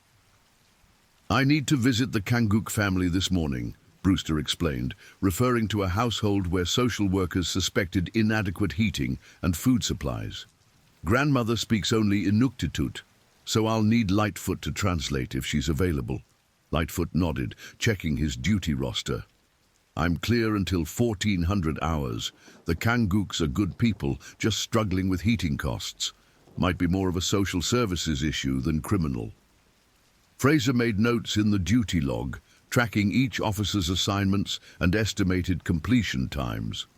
Effective supervision in isolated postings required careful coordination to ensure adequate coverage for emergency responses while allowing officers to complete routine duties that kept the community functioning. At 0830 hours, the first wildlife warning came not through official channels, but from Tommy Aknavigak, a 67-year-old Inuit elder and experienced hunter who served as an unofficial liaison between the RCMP and traditional hunting families. Aknavigak arrived at the detachment on his snowmobile, his face covered by a traditional parka hood trimmed with Arctic fox fur that provided superior protection against wind chill compared to modern synthetic materials. Speaking in a mixture of English and Inuktitut, Aknavigak reported that his nephew David had observed fresh polar bear tracks crossing the ice road approximately 15 kilometers from the community. The tracks indicated a large adult male moving toward Pond Inlet, following a route that would bring the bear through the industrial area where fuel storage tanks and heavy equipment provided potential shelter and food sources. "Big bear," Aknavigak explained to Lightfoot, who served as translator. "Tracks show maybe 800-900 pounds, moving slow, like hunting. David says the bear stopped many times, testing air, looking around. This bear is thinking, not just walking." Fraser understood the significance of Aknavigak's report.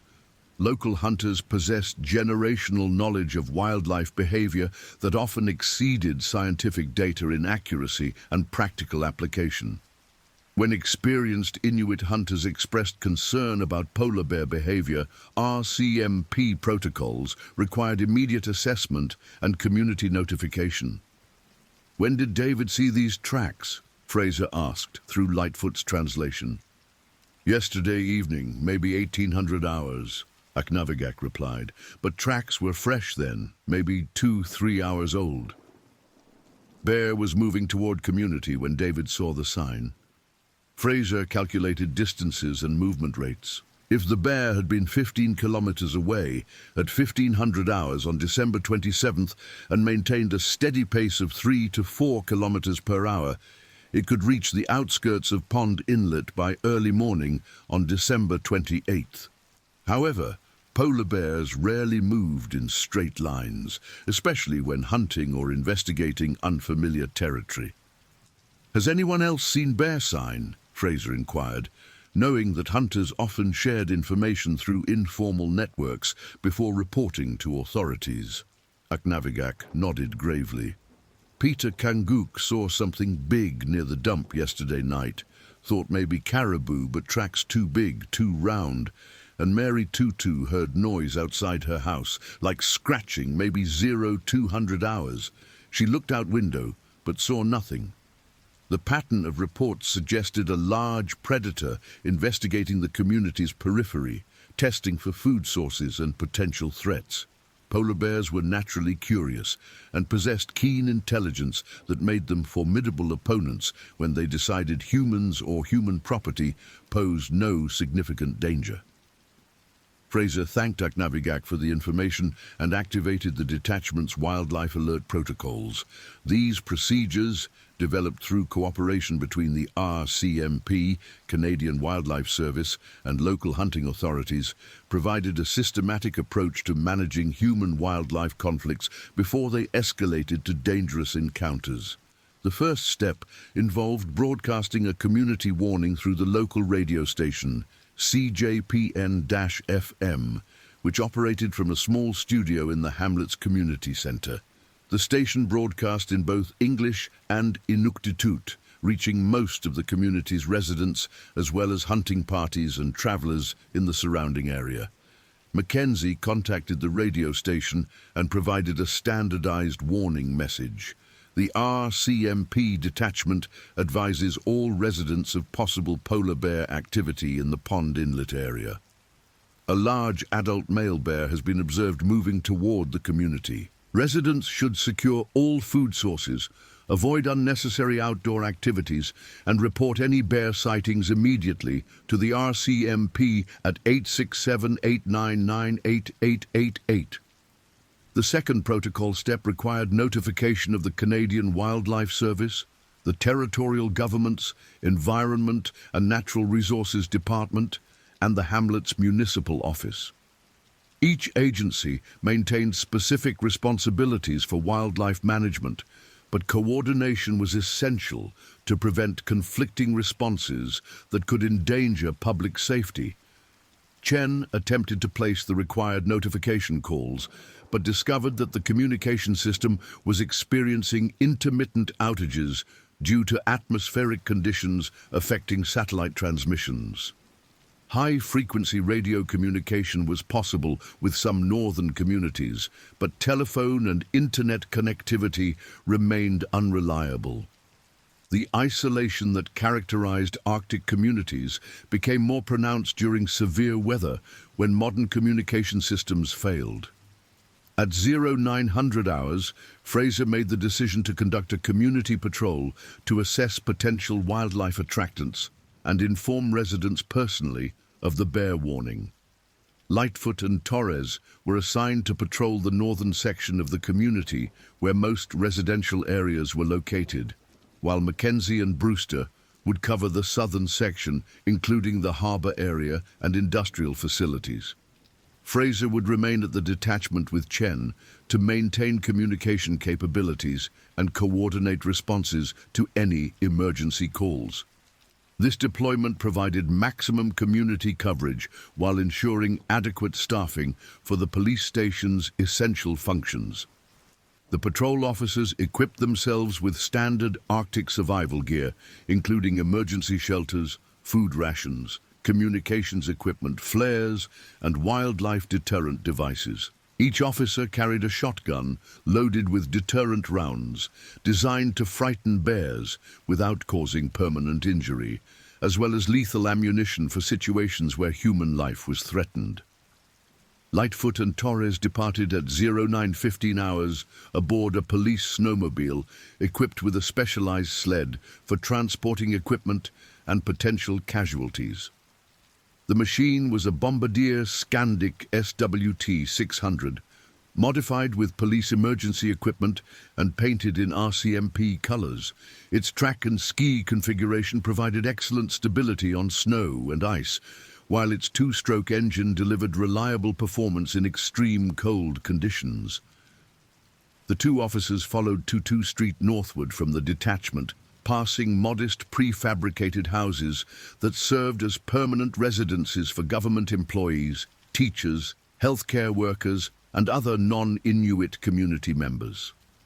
The traditional Inuit population lived primarily in housing provided by the territorial government, smaller structures that reflected both economic limitations and cultural preferences for extended family arrangements.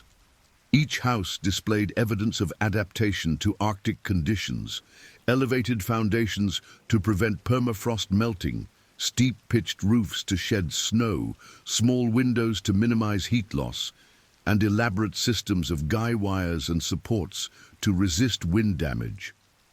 Many homes featured traditional elements such as outer porches for storing hunting equipment and meat caches built according to designs passed down through generations. Torres observed that several houses showed signs of inadequate bear-proofing. Garbage containers were not secured in bear-resistant storage, and some residents had left snowmobile equipment and food supplies in areas accessible to curious wildlife. These attractants could draw polar bears into direct contact with humans, creating dangerous situations for both species. Most of these folks have lived here all their lives, Lightfoot explained, as they stopped to examine unsecured garbage containers behind a green-painted house on Kanguk Avenue. They understand polar bears better than we do, but sometimes convenience wins over caution. In the old days, communities moved when predators became problematic. Now, people stay put and expect us to solve the problem. The officers spent 30 minutes securing loose garbage and advising residents to remove potential attractants from around their homes. Most community members were cooperative and appreciative of the police attention to their safety, though some expressed skepticism about the threat level posed by a single polar bear. Mary Tutu, a 45-year-old mother of 3 who worked as a teaching assistant at the local school, provided additional details about the nighttime disturbance she had reported to Aknavigak. Standing in her doorway, wearing a traditional parka over modern clothing, she gestured toward the area behind her house where she had heard unusual sounds. "Something big was moving around back there," she explained in accented English.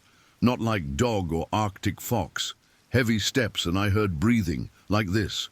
She demonstrated a deep, rhythmic breathing pattern that suggested a large mammal investigating unfamiliar territory. Lightfoot examined the ground behind Tutu's house and found partial paw prints in wind-packed snow near a storage shed. The prints were larger than those of any domestic animal in the community, with claw marks extending well beyond the toe pads.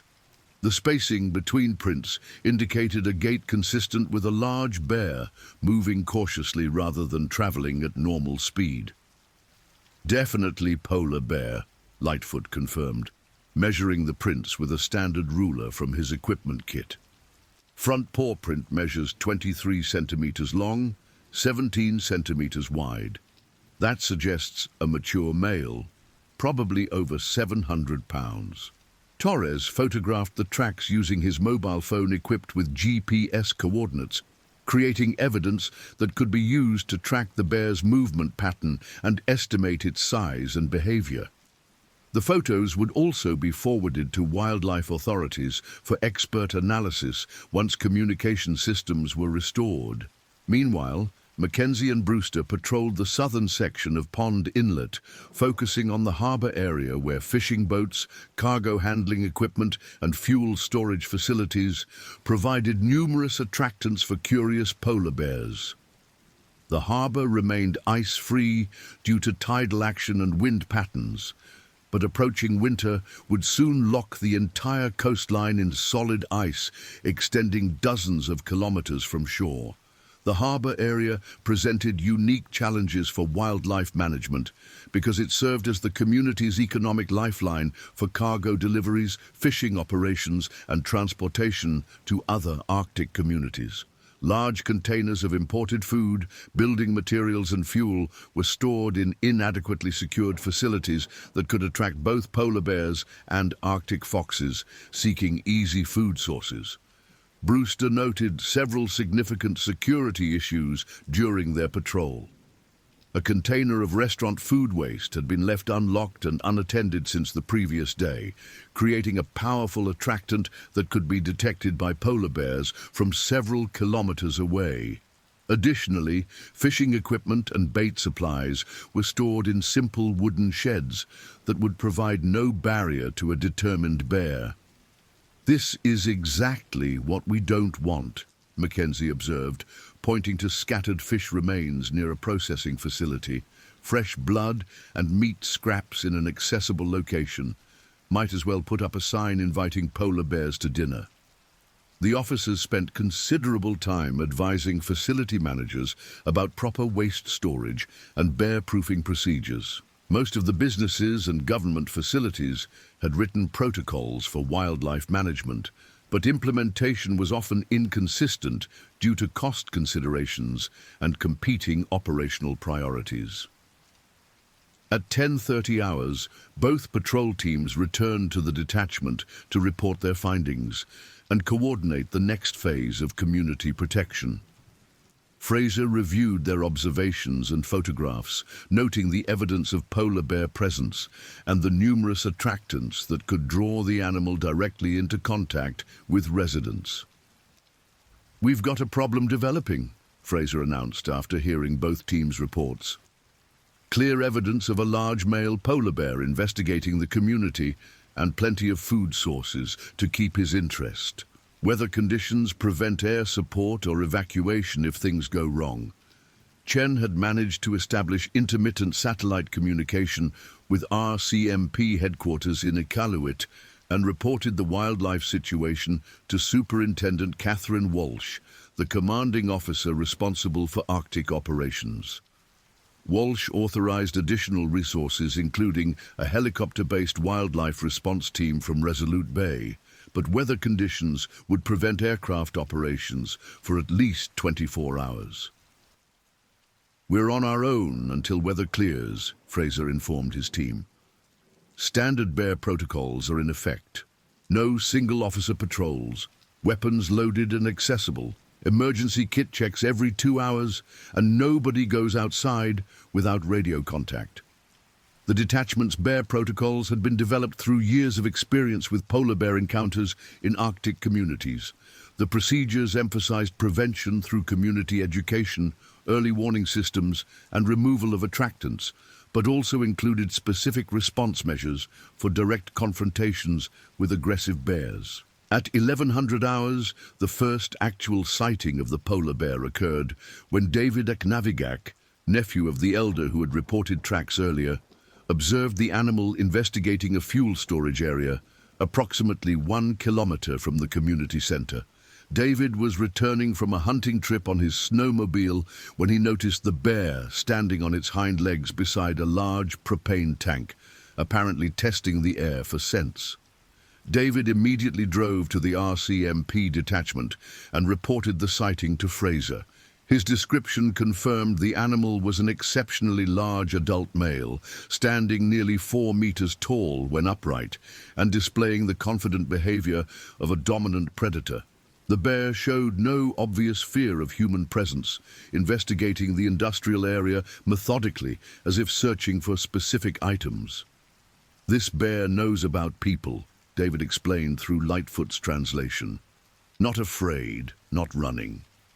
Testing everything, like looking for food he knows is there.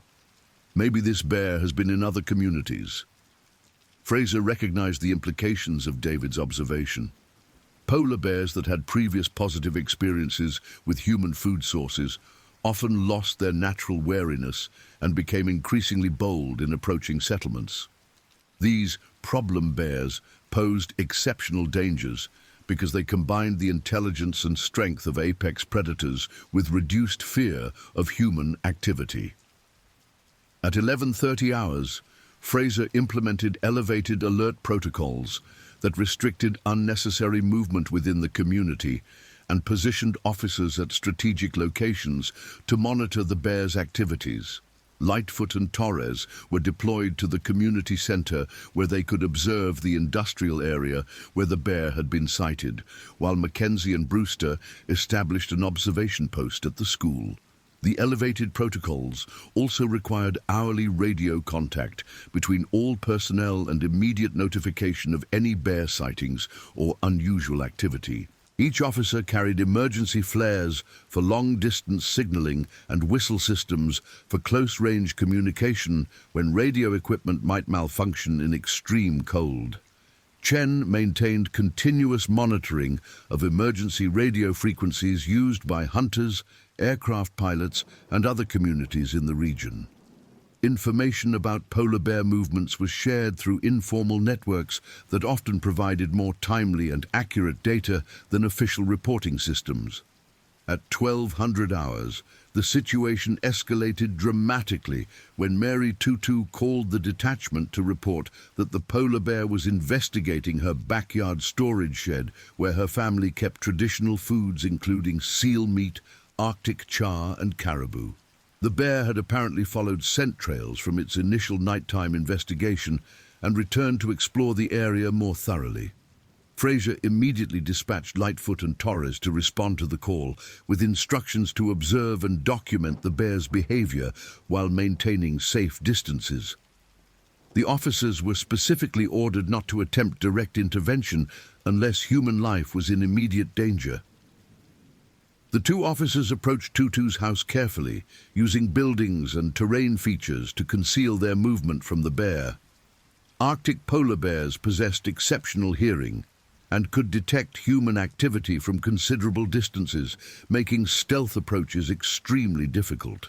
Through binoculars, Lightfoot observed the bear systematically investigating the storage shed, using its powerful claws to test the wooden construction for weak points. The animal displayed methodical intelligence, examining the door hinges, wall joints, and roof structure as if conducting an engineering assessment. "This bear knows what it's doing," Lightfoot radioed to Fraser. "It's not randomly exploring. It knows there's food in that shed and it's figuring out how to get it."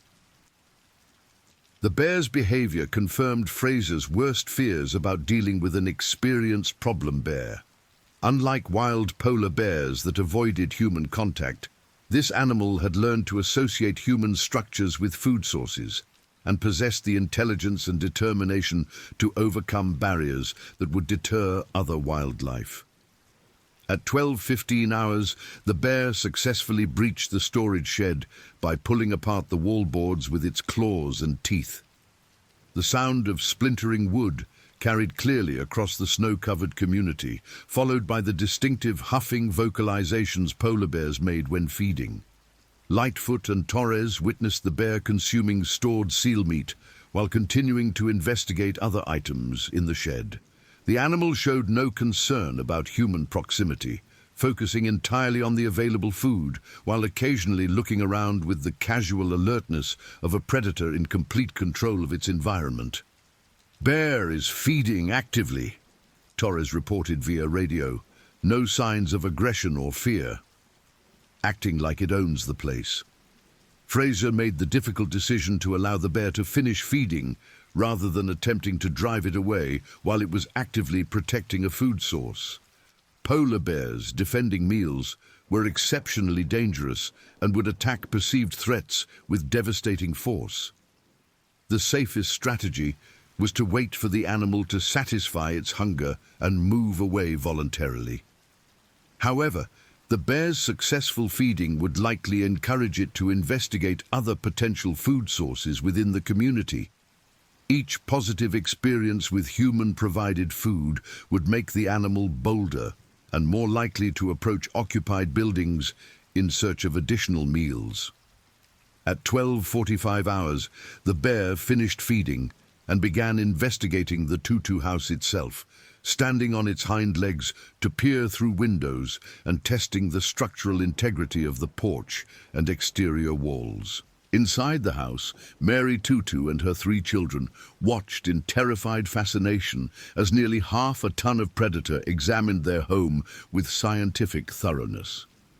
"Bear is investigating the house," Lightfoot reported. "Family is inside and appears secure, but the bear is very interested in getting closer to them." Fraser realized the situation was approaching a critical threshold. Once a polar bear began viewing human habitation as a potential food source, it would likely attempt to gain entry through whatever means necessary. The wooden construction typical of Arctic communities would provide minimal resistance to an animal capable of breaking through ice several inches thick. At 1300 hours, Fraser made the decision to attempt bear deterrence using non-lethal methods.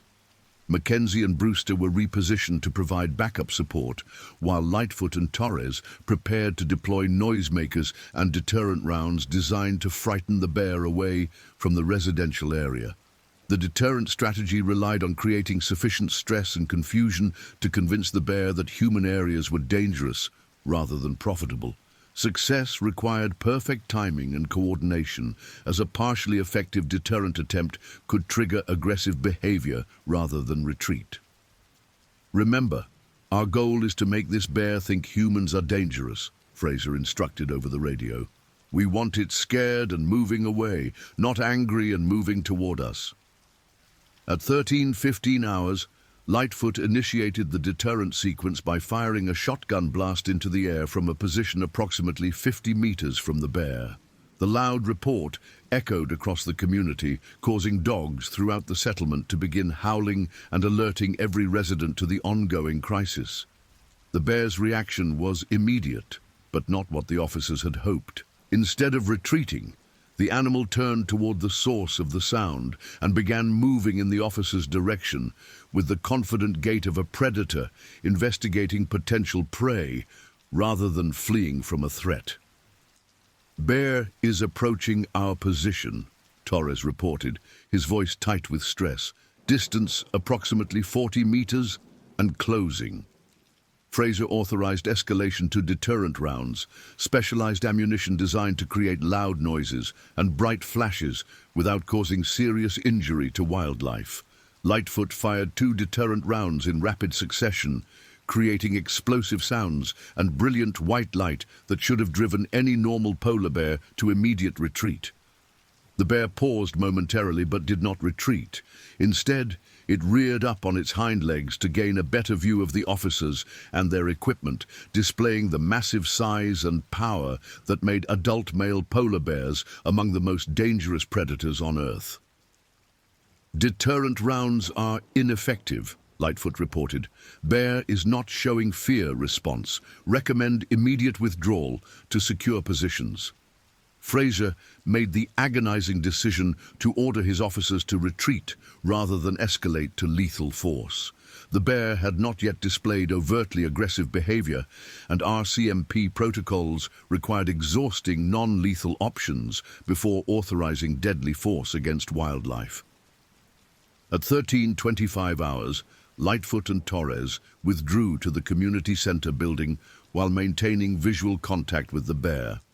The animal watched their movement with obvious interest, but did not pursue, instead returning its attention to the Tutu house and continuing its methodical investigation. The failed deterrent attempt had revealed the severity of the situation facing Pond Inlet. They were dealing with a polar bear that had lost its natural fear of humans and possessed the confidence and intelligence to view people as sources of food rather than threats to be avoided. Fraser contacted the Hamlet office and recommended immediate implementation of emergency protocols that would require all residents to remain indoors until the bear situation was resolved. The announcement was broadcast through the local radio station and spread through informal networks of family and community connections. At 1400 hours, the bear's behavior became increasingly bold and systematic. Having thoroughly investigated the Tutu property, it began moving through the community following scent trails and investigating other potential food sources. The animal's route took it past the school, the community center, and several residential areas where families watched from behind locked doors. Dr. Rebecca Harrison, the wildlife biologist monitoring Bear 7's tracking collar, noted unusual data patterns in the telemetry signals reaching her Winnipeg office. The GPS coordinates showed the bear had remained stationary for extended periods, suggesting it had found a reliable food source or was investigating human habitation. Harrison attempted to contact the Pond Inlet RCMP detachment to provide additional behavioral information about Bear 7, but communication system failures prevented her calls from connecting. Her computer screen displayed increasingly concerning data as the bear's movement pattern indicated sustained presence within the community boundaries. At 14:30 hours, the crisis intensified when the bear approached the Pond Inlet School, where 23 students and 4 teachers were completing afternoon classes. The school building, constructed in 1995, was a single-story structure with large windows designed to maximize natural light during the brief Arctic summer months. Principal Janet Morrison, a veteran educator with 12 years of northern experience, implemented the school's lockdown procedures as soon as she observed the polar bear investigating the playground equipment outside the main entrance. All exterior doors were secured, window blinds were closed, and students were moved to interior classrooms away from external walls. The bear spent nearly 20 minutes investigating the school building, repeatedly standing on its hind legs to examine windows and testing the strength of exterior doors and walls. Inside, students and teachers maintained complete silence while watching the massive predator through gaps in the window coverings. "Bear is at the school," Mackenzie reported from her observation position. "Building appears secure, but the bear is very interested in getting inside. It's testing multiple entry points." Fraser realized the situation had reached a point where lethal force might become necessary. A polar bear attempting to enter an occupied building represented an immediate threat to human life that justified shooting to kill under both RCMP protocols and territorial wildlife management regulations. At 14:45 hours, the bear began clawing at the school's main entrance door, creating deep gouges in the metal surface and producing loud scratching sounds that terrified the students and teachers inside. The door was reinforced for security purposes, but sustained attack from an 800-pound predator would eventually breach any barrier.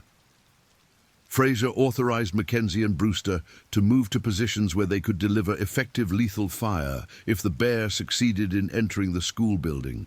Both officers carried shotguns loaded with slug ammunition capable of stopping large predators, but they would need clear shots without risk to civilians inside the building. The tension became unbearable as the bear continued its assault on the school entrance. Inside, Principal Morrison quietly moved students to the most secure interior room while maintaining radio contact with the RCMP detachment. Her calm professionalism helped prevent panic among the children, but everyone understood they were witnessing a life-or-death struggle between human community and Arctic wilderness. At 1500 hours, the bear suddenly abandoned its attack on the school and began moving toward the center of the community. Its behavior suggested it had detected more interesting scents or had become frustrated with the difficulty of accessing the school building. The animal's new trajectory led directly toward the RCMP detachment itself, following a route that would take it past the post office, hamlet offices, and several residential areas. Fraser realized with growing alarm that the bear might be following scent trails leading to the police station, where emergency food supplies and confiscated items were stored. "Bear is moving toward our position," Chen reported from his monitoring station inside the detachment. "Distance approximately 200 meters and closing. Current trajectory suggests it will pass directly in front of the building." Fraser ordered all officers to return to the detachment immediately to coordinate a defensive strategy. The building's construction was more robust than typical residential structures, but it had not been designed to withstand assault from large predators. More critically, the detachment contained weapons, ammunition, and communications equipment that could not be abandoned if evacuation became necessary. At 15:15 hours, all 6 officers were reunited inside the RCMP detachment as the polar bear approached the building's perimeter. Through the reinforced windows, they watched the massive predator investigate the parking area where 3 police snowmobiles and 1 truck were stationed. The bear displayed particular interest in the truck, which had been used to transport confiscated hunting equipment and still carried scents that attracted its attention. Standing on its hind legs, the animal was tall enough to peer through the truck's windows and examine the interior thoroughly. "This bear is definitely experienced with vehicles," Lightfoot observed, watching the animal's systematic investigation. "It knows these machines are associated with humans and food, probably had positive experiences with other vehicles." The observation confirmed Fraser's assessment that they were dealing with a problem bear with extensive human contact experience. Such animals were particularly dangerous because they had learned to overcome their natural wariness while retaining all their predatory instincts and physical capabilities. At 15:30 hours, the bear completed its investigation of the vehicles and turned its attention to the detachment building itself. The animal approached the main entrance and began the same methodical examination it had performed at the school, testing the door structure and investigating the building's construction for potential entry points. "Bear is at our front door," Fraser announced grimly. "All personnel maintain positions and prepare for possible evacuation to the secure area." The detachment's secure area was an interior room originally designed for prisoner supervision, but reinforced to serve as a safe room during extreme emergencies. The space contained emergency communications equipment, first aid supplies, and emergency food rations that could sustain the 6 officers for several days if necessary. The Bear's investigation of the detachment entrance was even more thorough than its examination of the school. The animal seemed to understand that this building was different from residential structures, taking extra time to assess the reinforced construction and security features. At 15:45 hours, the Bear began the same clawing behavior it had displayed at the school, attacking the main entrance door with powerful swipes that left deep scratches in the metal surface. The sound of claws on steel created an ominous rhythm that echoed through the building's interior. "Door is holding, but we're seeing structural damage," Chen reported, monitoring the entrance through security cameras. "If this continues, we're going to have a breach." Fraser made the final decision to prepare for lethal force engagement. The Bear's persistent attempts to enter occupied buildings demonstrated clear intent to access human food sources regardless of human presence. Further delay would only increase the danger to his officers and the community. At 1600 hours, December 28, 2025, the polar bear known as Bear 7 made its final decision in a crisis that had been building for hours. With a tremendous effort, the 800-pound predator successfully breached the RCMP detachment's main entrance door, tearing through the reinforced barrier and gaining access to the building's interior. The sound of splintering metal and wood was followed by the heavy breathing and movement of a large predator investigating unfamiliar territory. For the first time in the recorded history of Canadian law enforcement, a polar bear had successfully invaded an active police station. What happened next would become the subject of intensive investigation, media coverage, and legal proceedings that would continue for years after the snow had covered the blood stains in the streets of Pond Inlet. The encounter between 6 experienced police officers and a single determined polar bear would reveal the fragile boundary between human civilization and the unforgiving Arctic wilderness. The bear's entry into the detachment triggered every alarm system in the building, creating a cacophony of electronic warnings that mixed with the animal's heavy breathing and the officer's urgent radio communications. Fraser immediately ordered his team to implement the final emergency protocol: withdrawal to the secure area while attempting to drive the bear out of the building through coordinated harassment. Constable Torres, positioned nearest to the secure area entrance, was the first to begin the withdrawal when the bear appeared in the main corridor leading from the entrance.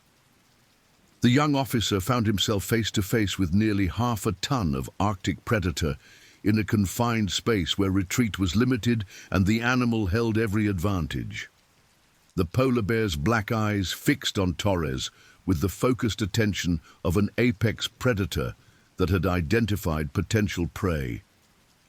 In the enclosed environment of the police station, the bear's massive size became even more intimidating, its broad shoulders nearly spanning the width of the corridor and its head brushing the ceiling tiles.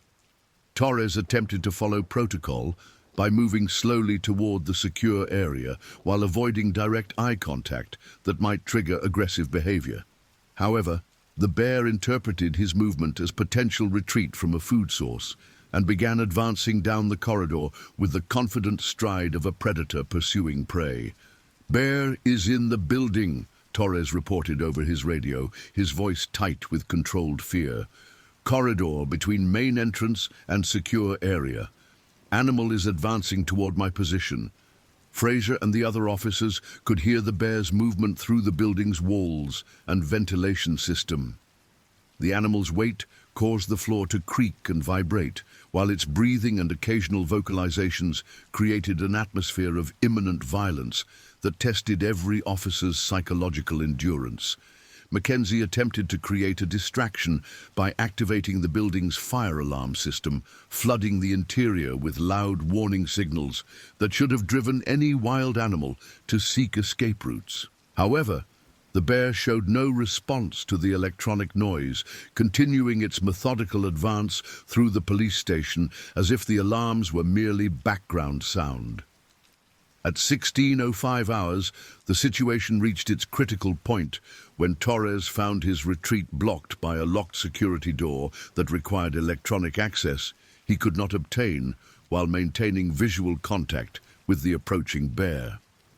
The young officer faced the terrible choice between turning his back on the predator to operate the door controls or standing his ground in a confrontation he could not win.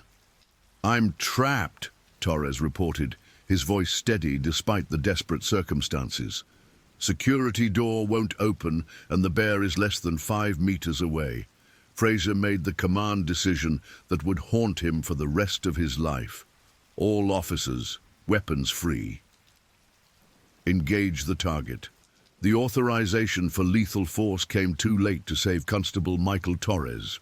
The polar bear covered the final distance to its target in a burst of speed that demonstrated why these animals were among the Arctic's most efficient killers. Torres managed to draw his sidearm, but never had the opportunity to fire before 800 pounds of muscle and claws drove him to the floor. The attack lasted less than 30 seconds, but the sounds carried throughout the building and into the radio communications that connected the detachment to RCMP headquarters in Iqaluit.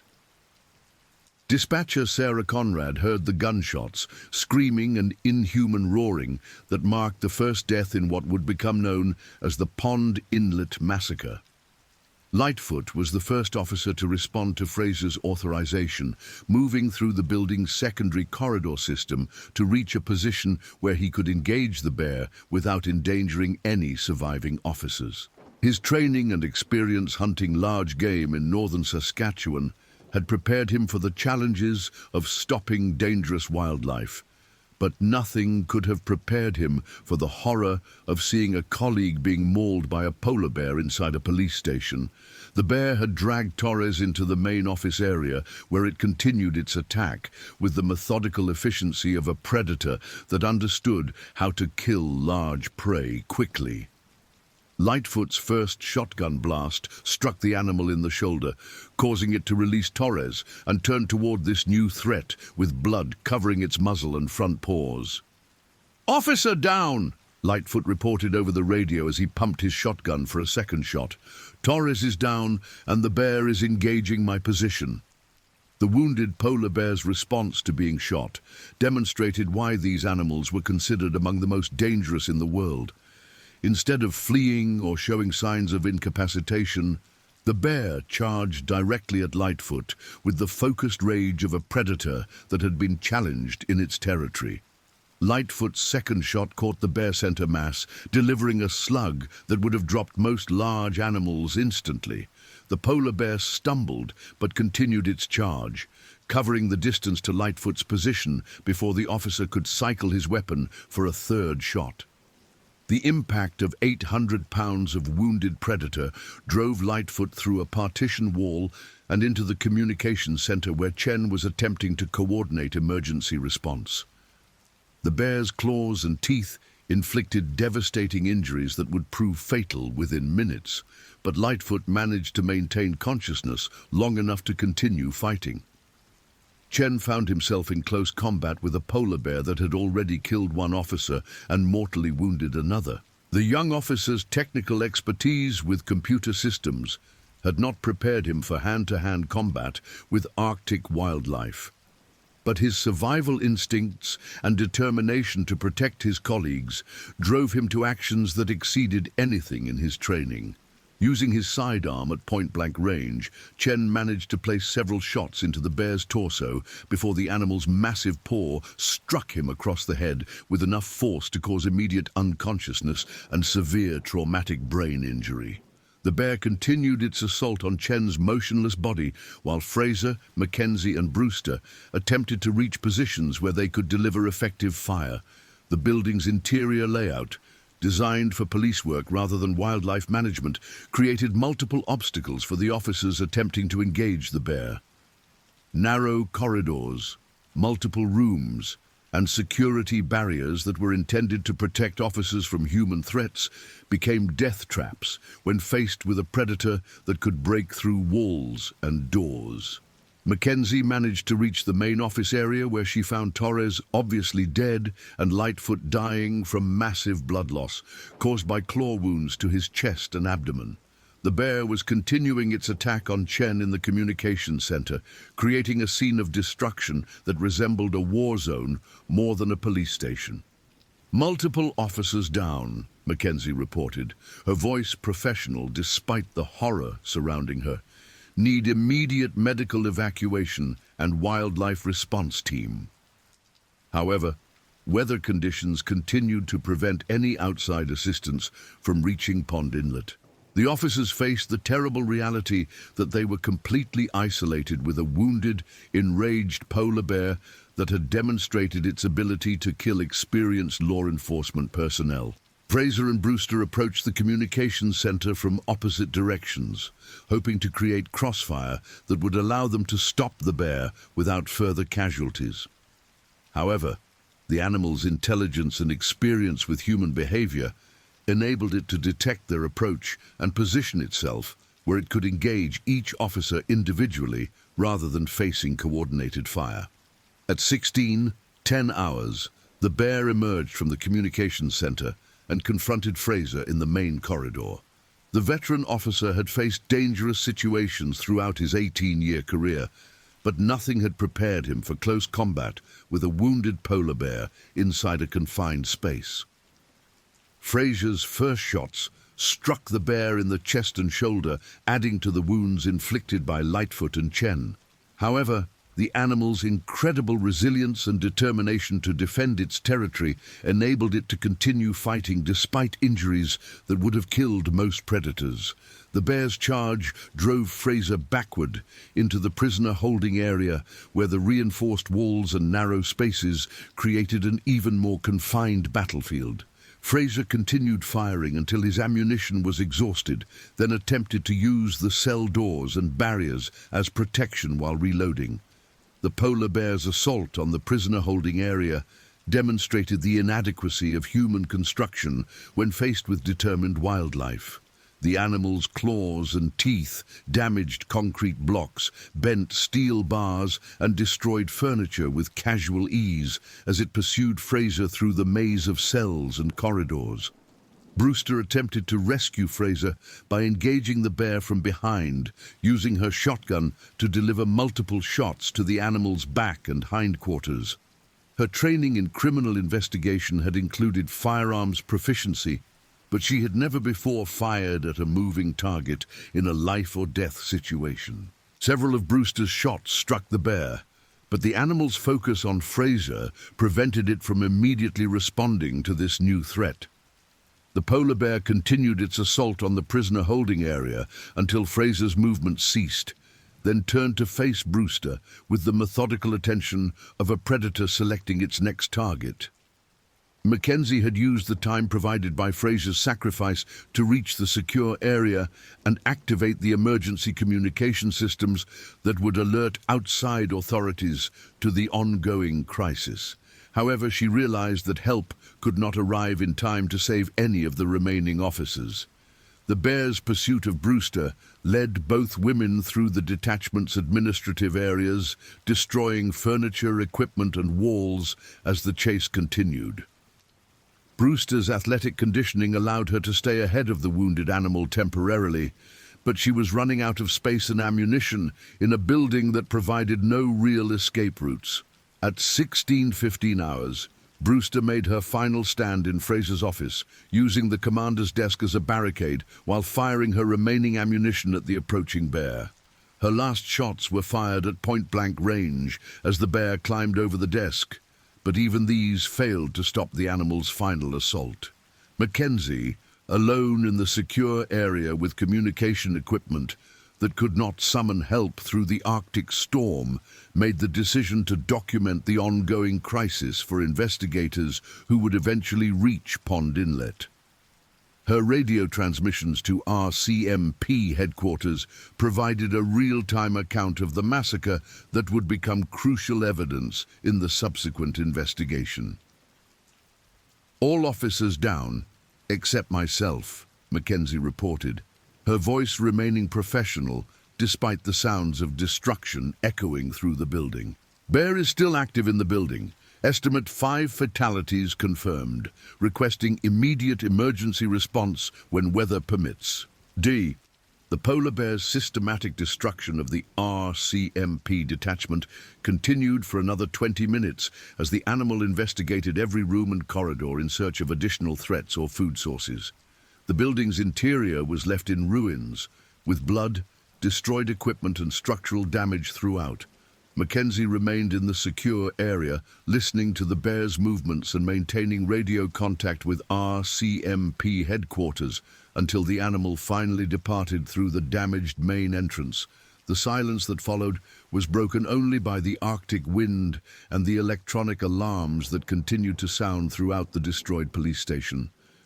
At 16:45 hours, the polar bear emerged from the RCMP detachment and began moving through the community of Pond Inlet, leaving behind the bloodiest wildlife attack in Canadian law enforcement history. 5 experienced police officers lay dead in the ruins of their station, while the 6th survivor faced the psychological trauma of witnessing the systematic destruction of her colleagues and her unit. The bear's departure from the detachment did not end the crisis facing Pond Inlet. The animal remained in the community, now wounded and even more dangerous than before, while the surviving residents huddled in their homes without police protection and no possibility of outside assistance until weather conditions improved. Dr. Rebecca Harrison, monitoring the situation from Winnipeg, noted that Bear 7's tracking collar had stopped transmitting data at 16:47 hours.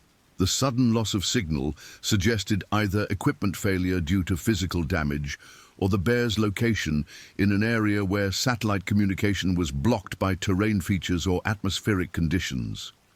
The loss of tracking data eliminated the last source of scientific information about the bear's location and behavior, leaving the community completely blind to the predator's movements and intentions. Local hunters would need to rely on traditional tracking skills and visual observation to monitor the animal that had just demonstrated its ability to penetrate human defenses and kill trained law enforcement officers.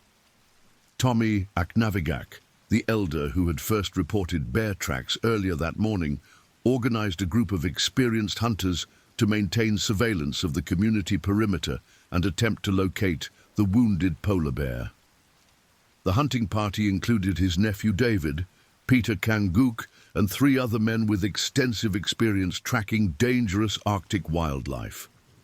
The hunters' traditional knowledge and modern equipment provided the community's only defense against an animal that had proven immune to standard wildlife management techniques.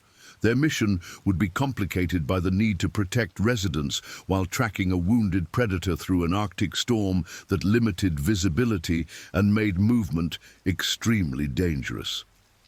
At 1700 hours, Mackenzie emerged from the secure area to survey the devastation inside the RCMP detachment. The scene resembled a war zone, with blood covering the walls and floors, furniture destroyed, and the bodies of 5 colleagues scattered throughout the building. The smell of blood and the polar bear's musk created an atmosphere that would trigger nightmares for years to come. Mackenzie's first priority was to secure the building's weapons and communications equipment to prevent them from being damaged by weather or scavenged by wildlife.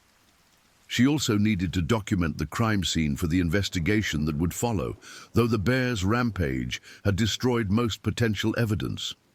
The task of moving her colleagues' bodies to a secure location was beyond Mackenzie's physical and psychological capabilities. Instead, she focused on maintaining communication with RCMP headquarters and coordinating the emergency response that would eventually reach Pond Inlet when weather conditions permitted. At 17:30 hours, the wounded polar bear was sighted near the community's fuel storage facility, investigating the large tanks and associated equipment that provided heating and power for Pond Inlet. The bear's interest in the industrial area suggested it might be seeking shelter or responding to scents associated with human activity. David Aknavigak observed the bear from a concealed position approximately 200 meters away, using binoculars to assess the animal's condition and behavior. His report indicated the bear was moving slowly and showing signs of injury, but remained alert and potentially dangerous to anyone who approached. "Bear is hurt, but not dying," David reported to the hunting party via radio. "Still big, still strong. Walking different, like something hurts, but eyes are bright and it's still looking for food." The observation confirmed that the multiple gunshots fired by the RCMP officers had wounded the bear, but failed to incapacitate it sufficiently to end the threat. A wounded polar bear was often more dangerous than a healthy one, as pain and injury could trigger aggressive behavior and reduce the animal's natural caution. Tommy Aknavigak made the decision to attempt tracking the bear using traditional hunting techniques that had been employed by his people for thousands of years. The approach would be extremely dangerous, but the community could not survive with a wounded polar bear moving freely through residential areas.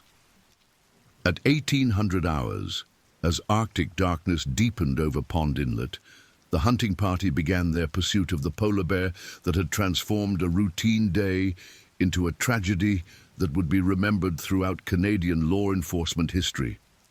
The wind continued to howl across the frozen landscape, carrying the scent of blood and the promise of more violence before the crisis reached its conclusion. The story of December 28th, 2025, had become a testament to the unforgiving nature of the Arctic and the fragile boundary between human civilization and the wilderness that could destroy it without warning. 5 families would soon learn they had lost loved ones to a predator that viewed their community not as a symbol of human achievement, but as a source of food in an environment where only the strongest survived. The next stories: Grizzly Devours, 420-pound farmer in Barnyard, May 6, 2025.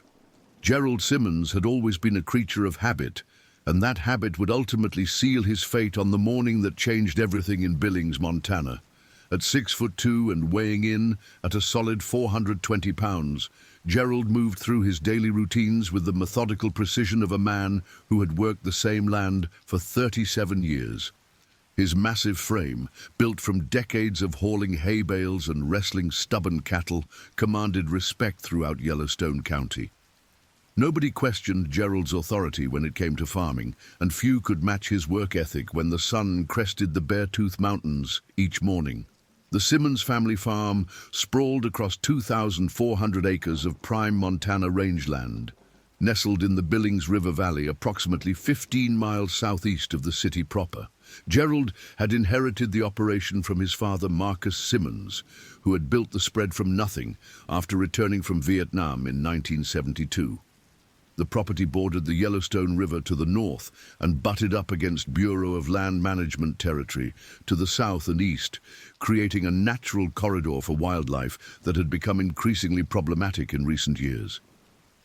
Gerald's wife, Martha Simmons, 54 years old with graying auburn hair that she kept tied back in a practical ponytail, had been voicing concerns about bear activity for the better part of 3 weeks. She managed the farm's books from their sprawling ranch house and maintained detailed records of livestock losses and property damage. Martha possessed an analytical mind that complemented Gerald's intuitive farming approach, and her meticulous documentation would later prove crucial to investigators trying to piece together the events leading to the tragedy. "Gerald, I'm telling you, something's been getting into the grain storage again," Martha had insisted over breakfast on May 3rd, just 3 days before the attack. She sat across from her husband at their kitchen table, a massive oak piece that Gerald's grandfather had built in 1924, and gestured toward the window facing the barn complex. "Look at those scratch marks on the siding. Those aren't from raccoons or even that mountain lion we saw last month." Gerald had grunted his acknowledgement while working his way through a plate of eggs, bacon and hash browns that would fuel him through the morning chores. At 56, he maintained the eating habits of a man half his age, burning calories through constant physical labor that kept his substantial frame surprisingly agile. His weathered hands, scarred from decades of barbed wire and farm machinery, moved with practiced efficiency as he prepared for another day of spring planting.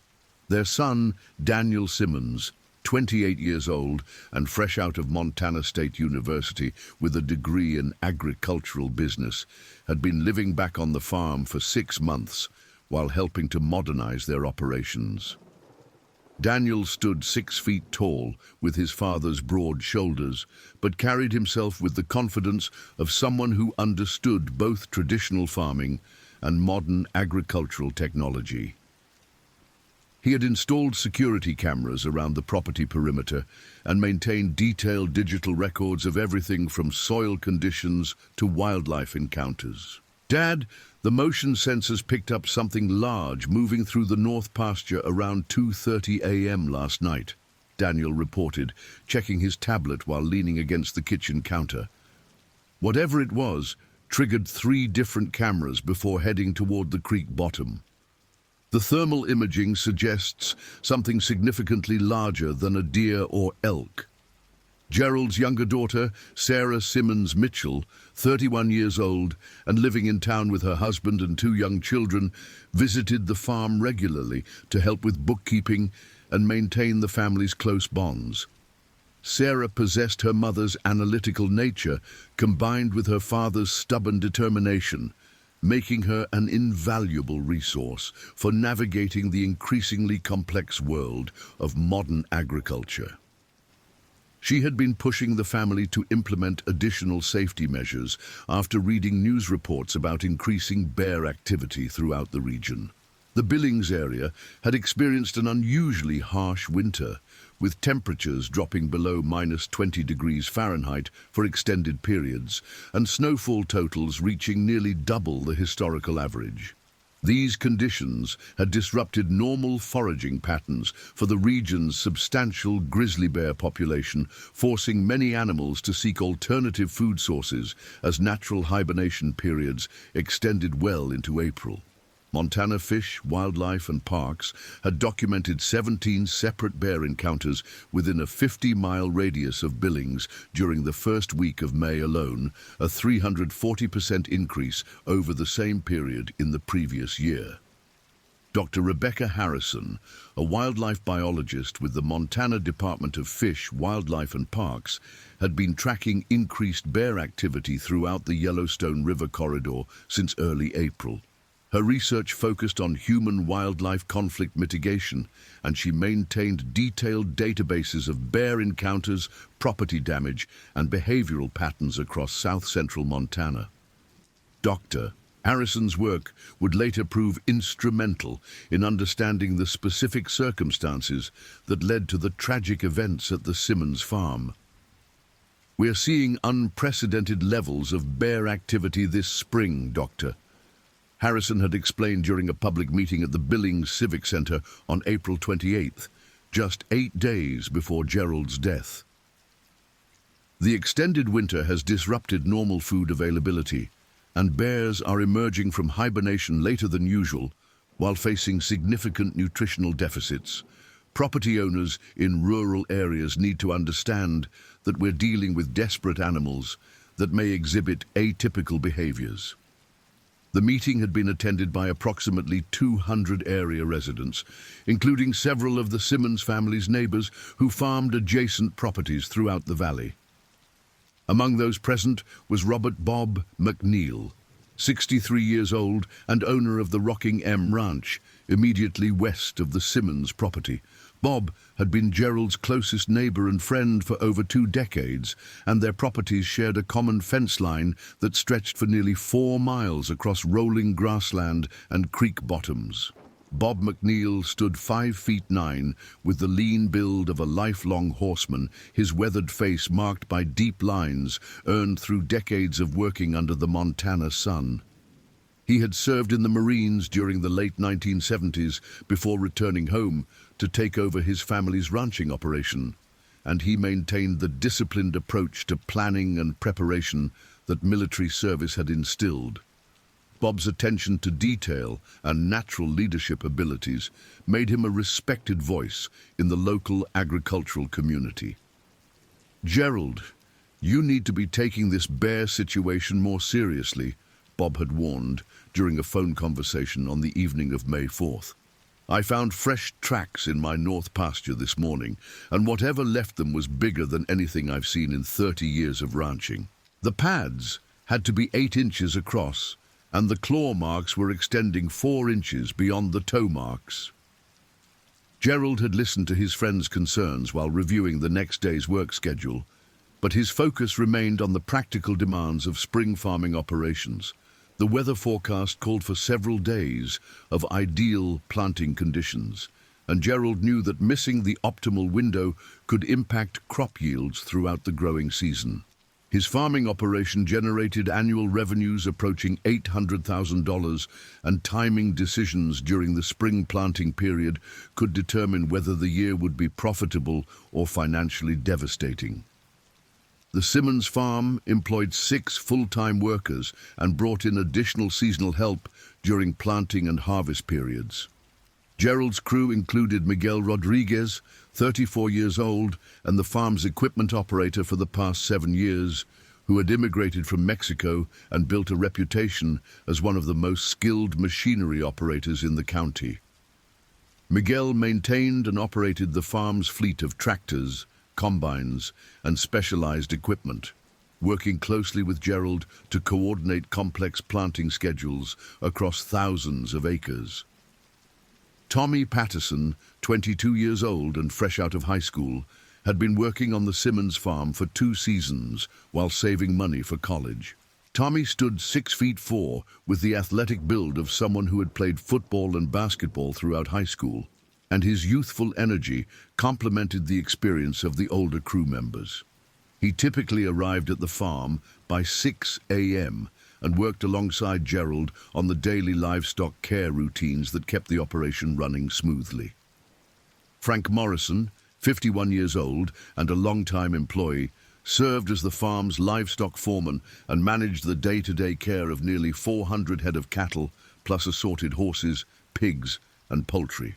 Frank had worked for the Simmons family since Daniel was a teenager, and his deep understanding of animal behavior and ranch operations made him indispensable to the farm's success.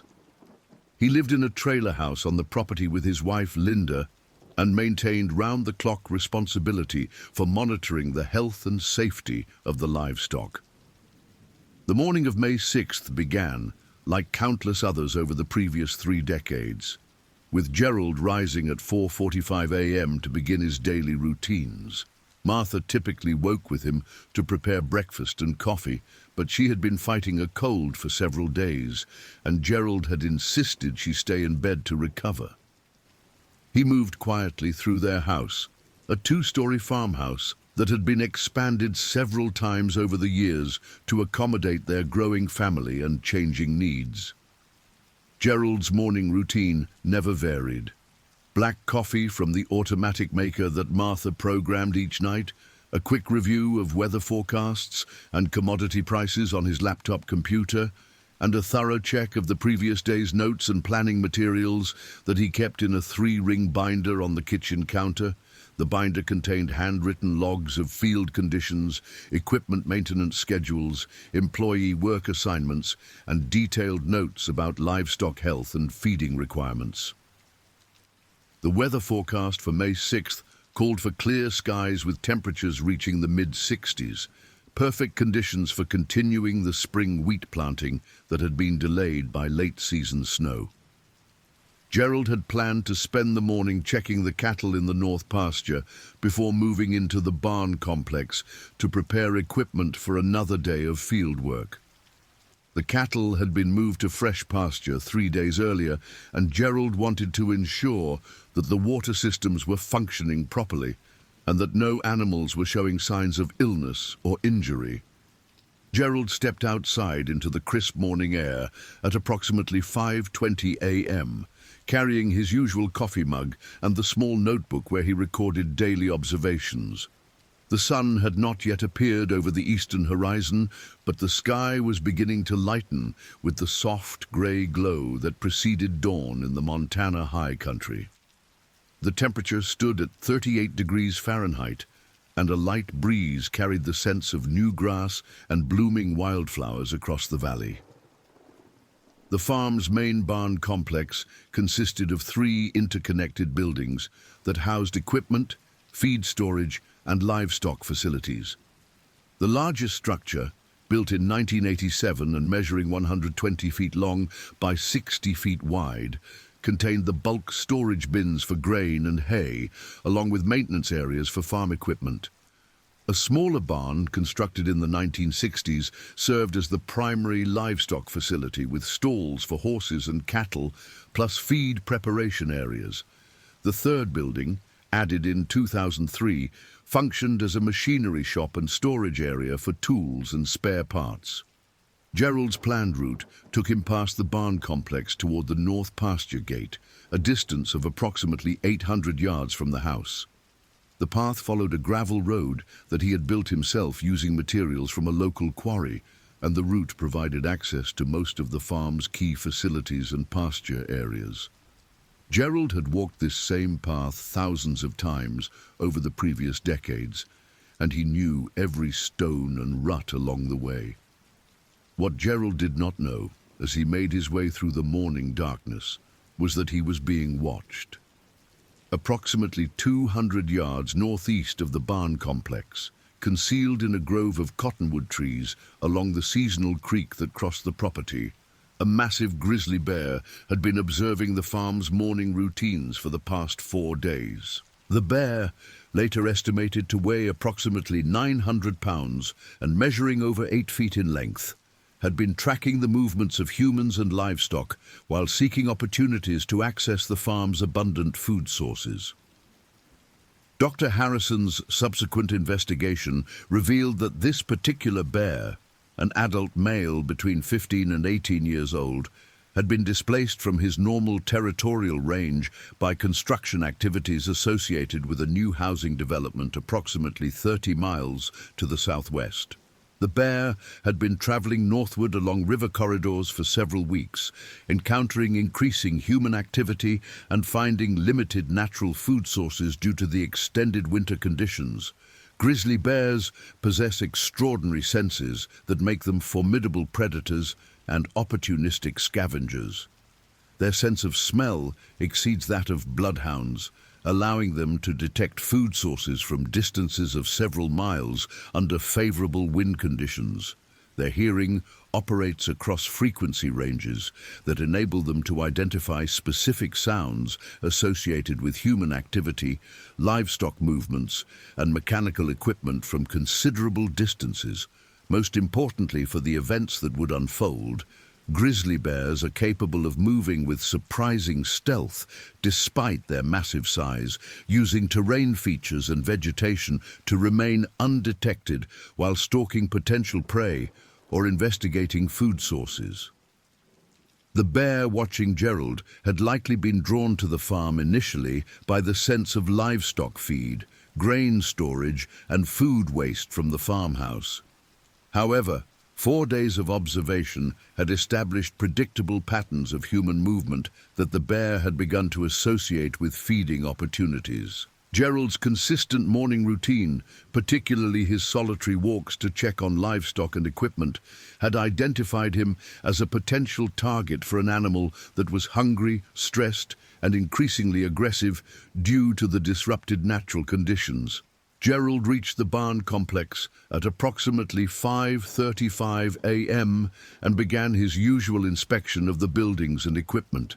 He checked the grain storage areas for signs of pest activity or moisture problems, examined the tractor fleet for any obvious maintenance issues, and reviewed the feeding schedules that Frank Morrison had prepared for the livestock.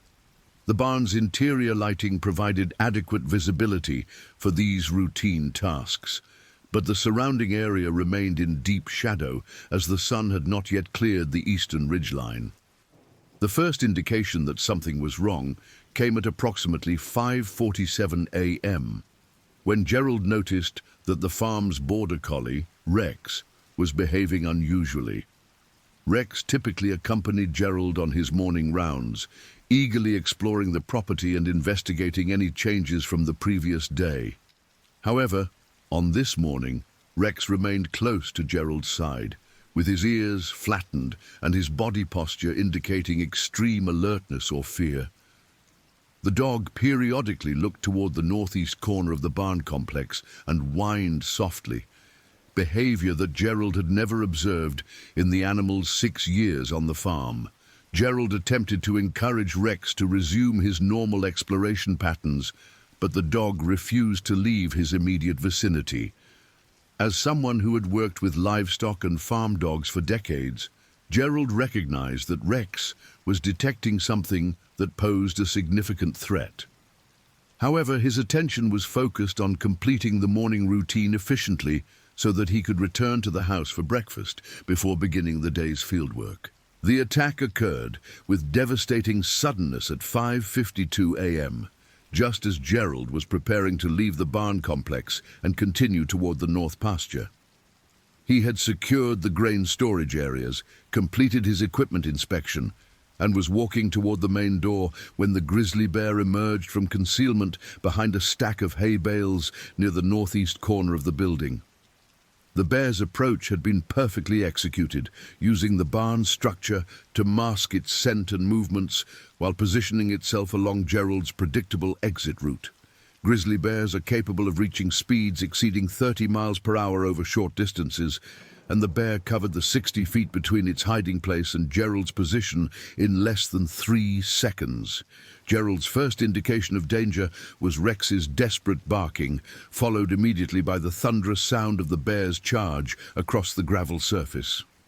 Gerald had approximately 1.2 seconds to react before the bear reached him, insufficient time to reach safety or deploy any defensive measures. His natural instinct was to turn toward the sound of the approaching threat, a movement that placed him in an even more vulnerable position, as the bear struck with the full force of its 900-pound mass, traveling at maximum speed. The initial impact occurred at 5:52:18 a.m., according to the precise timeline that investigators would later reconstruct using security camera footage and witness statements. The bear's charge drove Gerald backward into the barn's interior, where his substantial weight advantage, normally an asset in physical confrontations, became a liability as his 420-pound frame absorbed the tremendous kinetic energy of the collision. Gerald's size and strength, legendary among his neighbors and employees, proved utterly inadequate against an apex predator that had evolved specifically for subduing large prey. The bear's attack was swift and decisive, demonstrating the overwhelming power that had made grizzly bears one of North America's most formidable predators. Frank Morrison, who was beginning his own morning routine in the livestock facilities approximately 300 yards away, heard Rex's distressed barking, followed by sounds that he later described as unlike anything I've ever heard. Frank immediately recognized that something catastrophic was occurring and began running toward the main barn while calling for additional help on his radio. The farm's communication system included handheld radios for all employees, and Frank's emergency call alerted Miguel Rodriguez and Tommy Patterson, who were beginning their morning work routines in different areas of the property. Frank's military training and decades of experience managing livestock in predator country had prepared him for such emergencies, and he immediately implemented the farm's predator response protocols. Frank positioned himself approximately 50 yards from the barn entrance and began making loud noises while activating the farm's emergency siren system. The siren, originally installed to alert workers to severe weather or equipment emergencies, produced a penetrating wail that could be heard throughout the valley. Frank's actions successfully attracted the bear's attention and caused the animal to abandon the area while moving toward the barn's rear exit. Miguel Rodriguez and Tommy Patterson arrived at the barn complex within minutes of Frank's emergency call and immediately recognized the gravity of the situation. Miguel had previous experience with predator encounters during his childhood in rural Mexico, and he understood the importance of presenting a united front to discourage further aggressive behavior from the bear.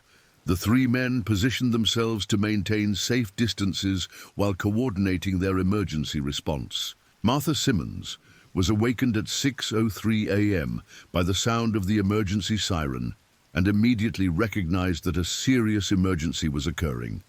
Despite her illness, she quickly dressed and attempted to contact Gerald on his radio, receiving no response to multiple calls. Martha's next action was to call 911 while simultaneously contacting her son Daniel and daughter Sarah to alert them to the emergency situation. The Yellowstone County Sheriff's Office received Martha's 911 call at 6:07 a.m. and immediately dispatched deputies along with emergency medical services and Montana Fish, Wildlife and Parks personnel. The emergency response was coordinated by Sheriff's Deputy Lisa Chen, a 15-year veteran with extensive training in rural emergency situations and wildlife encounters. Deputy Chen's calm professionalism and systematic approach to the emergency response helped prevent additional casualties while ensuring that appropriate resources were deployed efficiently. Emergency Medical Services (EMS) response was led by paramedic supervisor James "Jim" Hendricks, a 23-year veteran who had previously responded to several wildlife attack situations throughout south-central Montana. Jim understood that time was critical in trauma situations, but also recognized that responder safety had to be the primary consideration when dealing with large predators.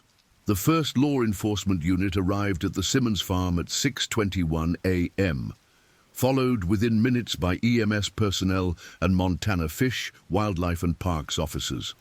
The coordinated response demonstrated the effectiveness of interagency training and communication protocols that had been developed specifically for handling wildlife emergencies in agricultural areas. Montana Fish, Wildlife and Parks officer Rebecca Stone, a 12-year veteran with specialized training in large predator management, assumed responsibility for wildlife aspects of the emergency response. Officer Stone immediately implemented safety protocols designed to protect human responders while determining the current location and behavior of the bear. The bear had moved approximately 400 yards northeast of the barn complex by the time emergency responders arrived, positioning itself in the cottonwood grove where it had originally been concealed. Officer Stone used binoculars and thermal imaging equipment to monitor the animal's location and behavior while maintaining constant communication with other response team members. The decision to treat the situation as a fatality recovery rather than a rescue operation was made at 6:43 a.m. after consultation between medical personnel, law enforcement, and wildlife management officials. This decision allowed responders to implement more deliberate procedures for evidence preservation and bear management while reducing the immediate risks to personnel. Daniel Simmons arrived at the farm at 6:51 a.m. after receiving his mother's emergency call. Daniel's agricultural education and familiarity with wildlife management principles helped him understand the complexity of the situation and the importance of allowing emergency personnel to coordinate the response without family interference. Sarah Simmons Mitchell arrived with her husband, Mike Mitchell, at 7:15 a.m. after arranging childcare for their two young children. Sarah's emotional reaction to her father's death was intensified by the horrific circumstances of the attack, but her analytical nature helped her understand the importance of cooperating with investigators and supporting her family through the immediate crisis. The bear's continued presence in the immediate area complicated recovery operations and required specialized intervention from Montana Fish, Wildlife, and Parks personnel. Dr. Rebecca Harrison arrived at the scene at 7:45 a.m.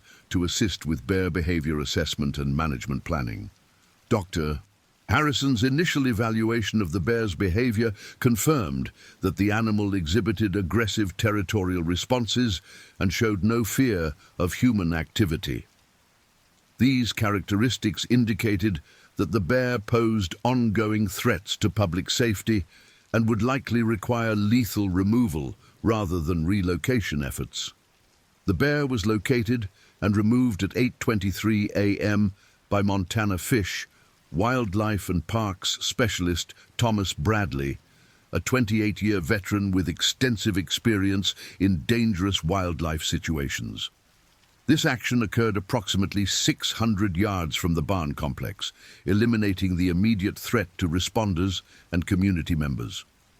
Recovery operations began at 9:35 a.m. after the area had been secured by law enforcement personnel.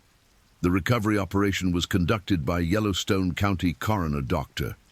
Patricia Williams and her staff, working in coordination with crime scene investigators and wildlife forensic specialists. Crime scene documentation was conducted by Sheriff's Department Detective Mark Torres, a specialist in unusual death investigations who had previous experience with wildlife attack cases. Detective Torres's methodical approach to evidence collection and scene documentation would prove crucial to the subsequent investigation and legal proceedings. The investigation revealed important details about the bear's behavior and the circumstances leading to the attack. Tracks and sign indicated that the bear had been present on the property for several days, consistent with the timeline that Martha and Daniel had established based on observed property damage and unusual animal behavior. Wildlife forensics analysis was conducted by Dr. Harrison in coordination with Montana State University researchers who specialized in bear behavior and human-wildlife conflict. This analysis revealed that the bear had been surviving primarily on vegetation and small mammals, indicating significant nutritional stress that may have contributed to its aggressive behavior toward humans. Media coverage of Gerald's death began within hours of the attack, as local news outlets received reports of the emergency response. The story quickly gained regional and national attention due to the unusual circumstances of the attack and Gerald's prominence in the local agricultural community. The Billings Gazette assigned senior reporter Jennifer Walsh to cover the story, and her detailed reporting helped establish an accurate public record of the events while avoiding sensationalism. National media outlets picked up the story within 24 hours, drawn by the dramatic circumstances and the broader implications for human-wildlife coexistence in agricultural areas. Martha Simmons' response to her husband's death demonstrated remarkable strength and composure despite the traumatic circumstances. Her first priority was ensuring that the farm's operations could continue while family members processed their grief and made decisions about the future. Daniel Simmons immediately took leave from his planned agricultural pursuits to return home and help manage the family farm. His modern agricultural training and technology expertise provided valuable resources for maintaining operations during the transition period. Sarah Simmons Mitchell struggled with intense emotional trauma following her father's death, particularly due to the violent circumstances of the attack. Sarah began working with a trauma counselor within days of the attack, recognizing that professional support would be necessary for her long-term emotional recovery. The psychological impact of Gerald's death extended throughout the local agricultural community, where farmers and ranchers began implementing additional safety measures and modifying their daily routines to reduce exposure to wildlife encounters. Funeral arrangements for Gerald were conducted at the Billings First Methodist Church, where Gerald had been an active member for over 30 years. The service was attended by more than 800 people from throughout the region, reflecting the deep respect and affection that Gerald had earned throughout his life. The investigation into Gerald's death was conducted jointly by the Yellowstone County Sheriff's Office and Montana Fish, Wildlife and Parks, with additional technical support from federal wildlife agencies and academic researchers. The investigation's primary objectives were to determine the exact sequence of events and develop recommendations for preventing similar incidents in the future. Dr. Harrison's wildlife analysis concluded that multiple factors had contributed to the attack, including the bear's displacement from its normal range, nutritional stress from the extended winter, and habituation to human presence through previous exposure to agricultural activities. Montana Fish, Wildlife and Parks used the investigation findings to develop updated guidelines for agricultural operations in bear habitat, including specific recommendations for property modifications, safety protocols, and emergency response procedures. The long-term impact of Gerald's death on the Simmons family farm required significant adjustments to operational procedures and management responsibilities. Martha assumed primary ownership and decision-making authority, while Daniel transitioned into day-to-day operational management with support from Frank Morrison and the existing employee team. Farm security modifications included installation of additional lighting around the barn complex and livestock areas, upgraded motion detection systems, and implementation of buddy system protocols that required employees to work in pairs during early morning and evening hours when wildlife activity was most likely. The broader agricultural community's response to Gerald's death included formation of a regional wildlife safety committee that developed standardized protocols for farms and ranches operating in bear habitat. The committee's work resulted in educational programs, equipment recommendations, and communication systems that improved safety coordination throughout the region. 1 year after Gerald's death, the Simmons family farm had successfully adapted to new management structures while implementing comprehensive wildlife safety measures that served as a model for other agricultural operations. Martha's leadership during the transition period demonstrated the strength and resilience that had made her an ideal partner for Gerald throughout their 35 years of marriage. Daniel's assumption of operational management responsibilities had evolved successfully, with his modern agricultural knowledge complementing the traditional farming wisdom that Frank Morrison and other experienced employees provided. The farm's productivity and profitability remained strong, indicating that the operational transitions had been managed effectively despite the traumatic circumstances that necessitated them. Sarah's emotional recovery from her father's death continued to progress through ongoing counseling and family support, though the trauma of the attack continued to affect her daily life. Her experience led her to become an advocate for mental health resources in rural communities, where such services are often limited. The investigation's final report, released in December 2025, concluded that Gerald's death had resulted from a combination of environmental factors that had created unusual conditions for human-wildlife conflict. The report's recommendations were incorporated into state and federal wildlife management policies, helping to improve safety for agricultural workers throughout the western United States. Memorial efforts to honor Gerald's life and contributions to agriculture included establishment of a scholarship fund at Montana State University for students pursuing degrees in agricultural sciences. The Gerald Simmons Memorial Scholarship has provided financial assistance to dozens of students while preserving Gerald's legacy. The bear attack that claimed Gerald Simmons' life on May 6, 2025, represented a convergence of environmental, behavioral, and circumstantial factors that created a tragic but preventable incident. The lessons learned from Gerald's death have improved safety for countless other agricultural workers, while demonstrating the importance of understanding and respecting the wildlife with whom we share the landscape. Gerald's legacy extends far beyond the circumstances of his death, encompassing 37 years of dedicated agricultural service, leadership in his community, and commitment to the land that had sustained his family for 3 generations. His death served as a catalyst for improved safety measures and wildlife management practices that continue to protect rural residents. The Simmons family farm continues to operate as a testament to Gerald's vision and dedication, managed by family members who understand both the opportunities and responsibilities that come with working the land in Montana's magnificent but challenging environment.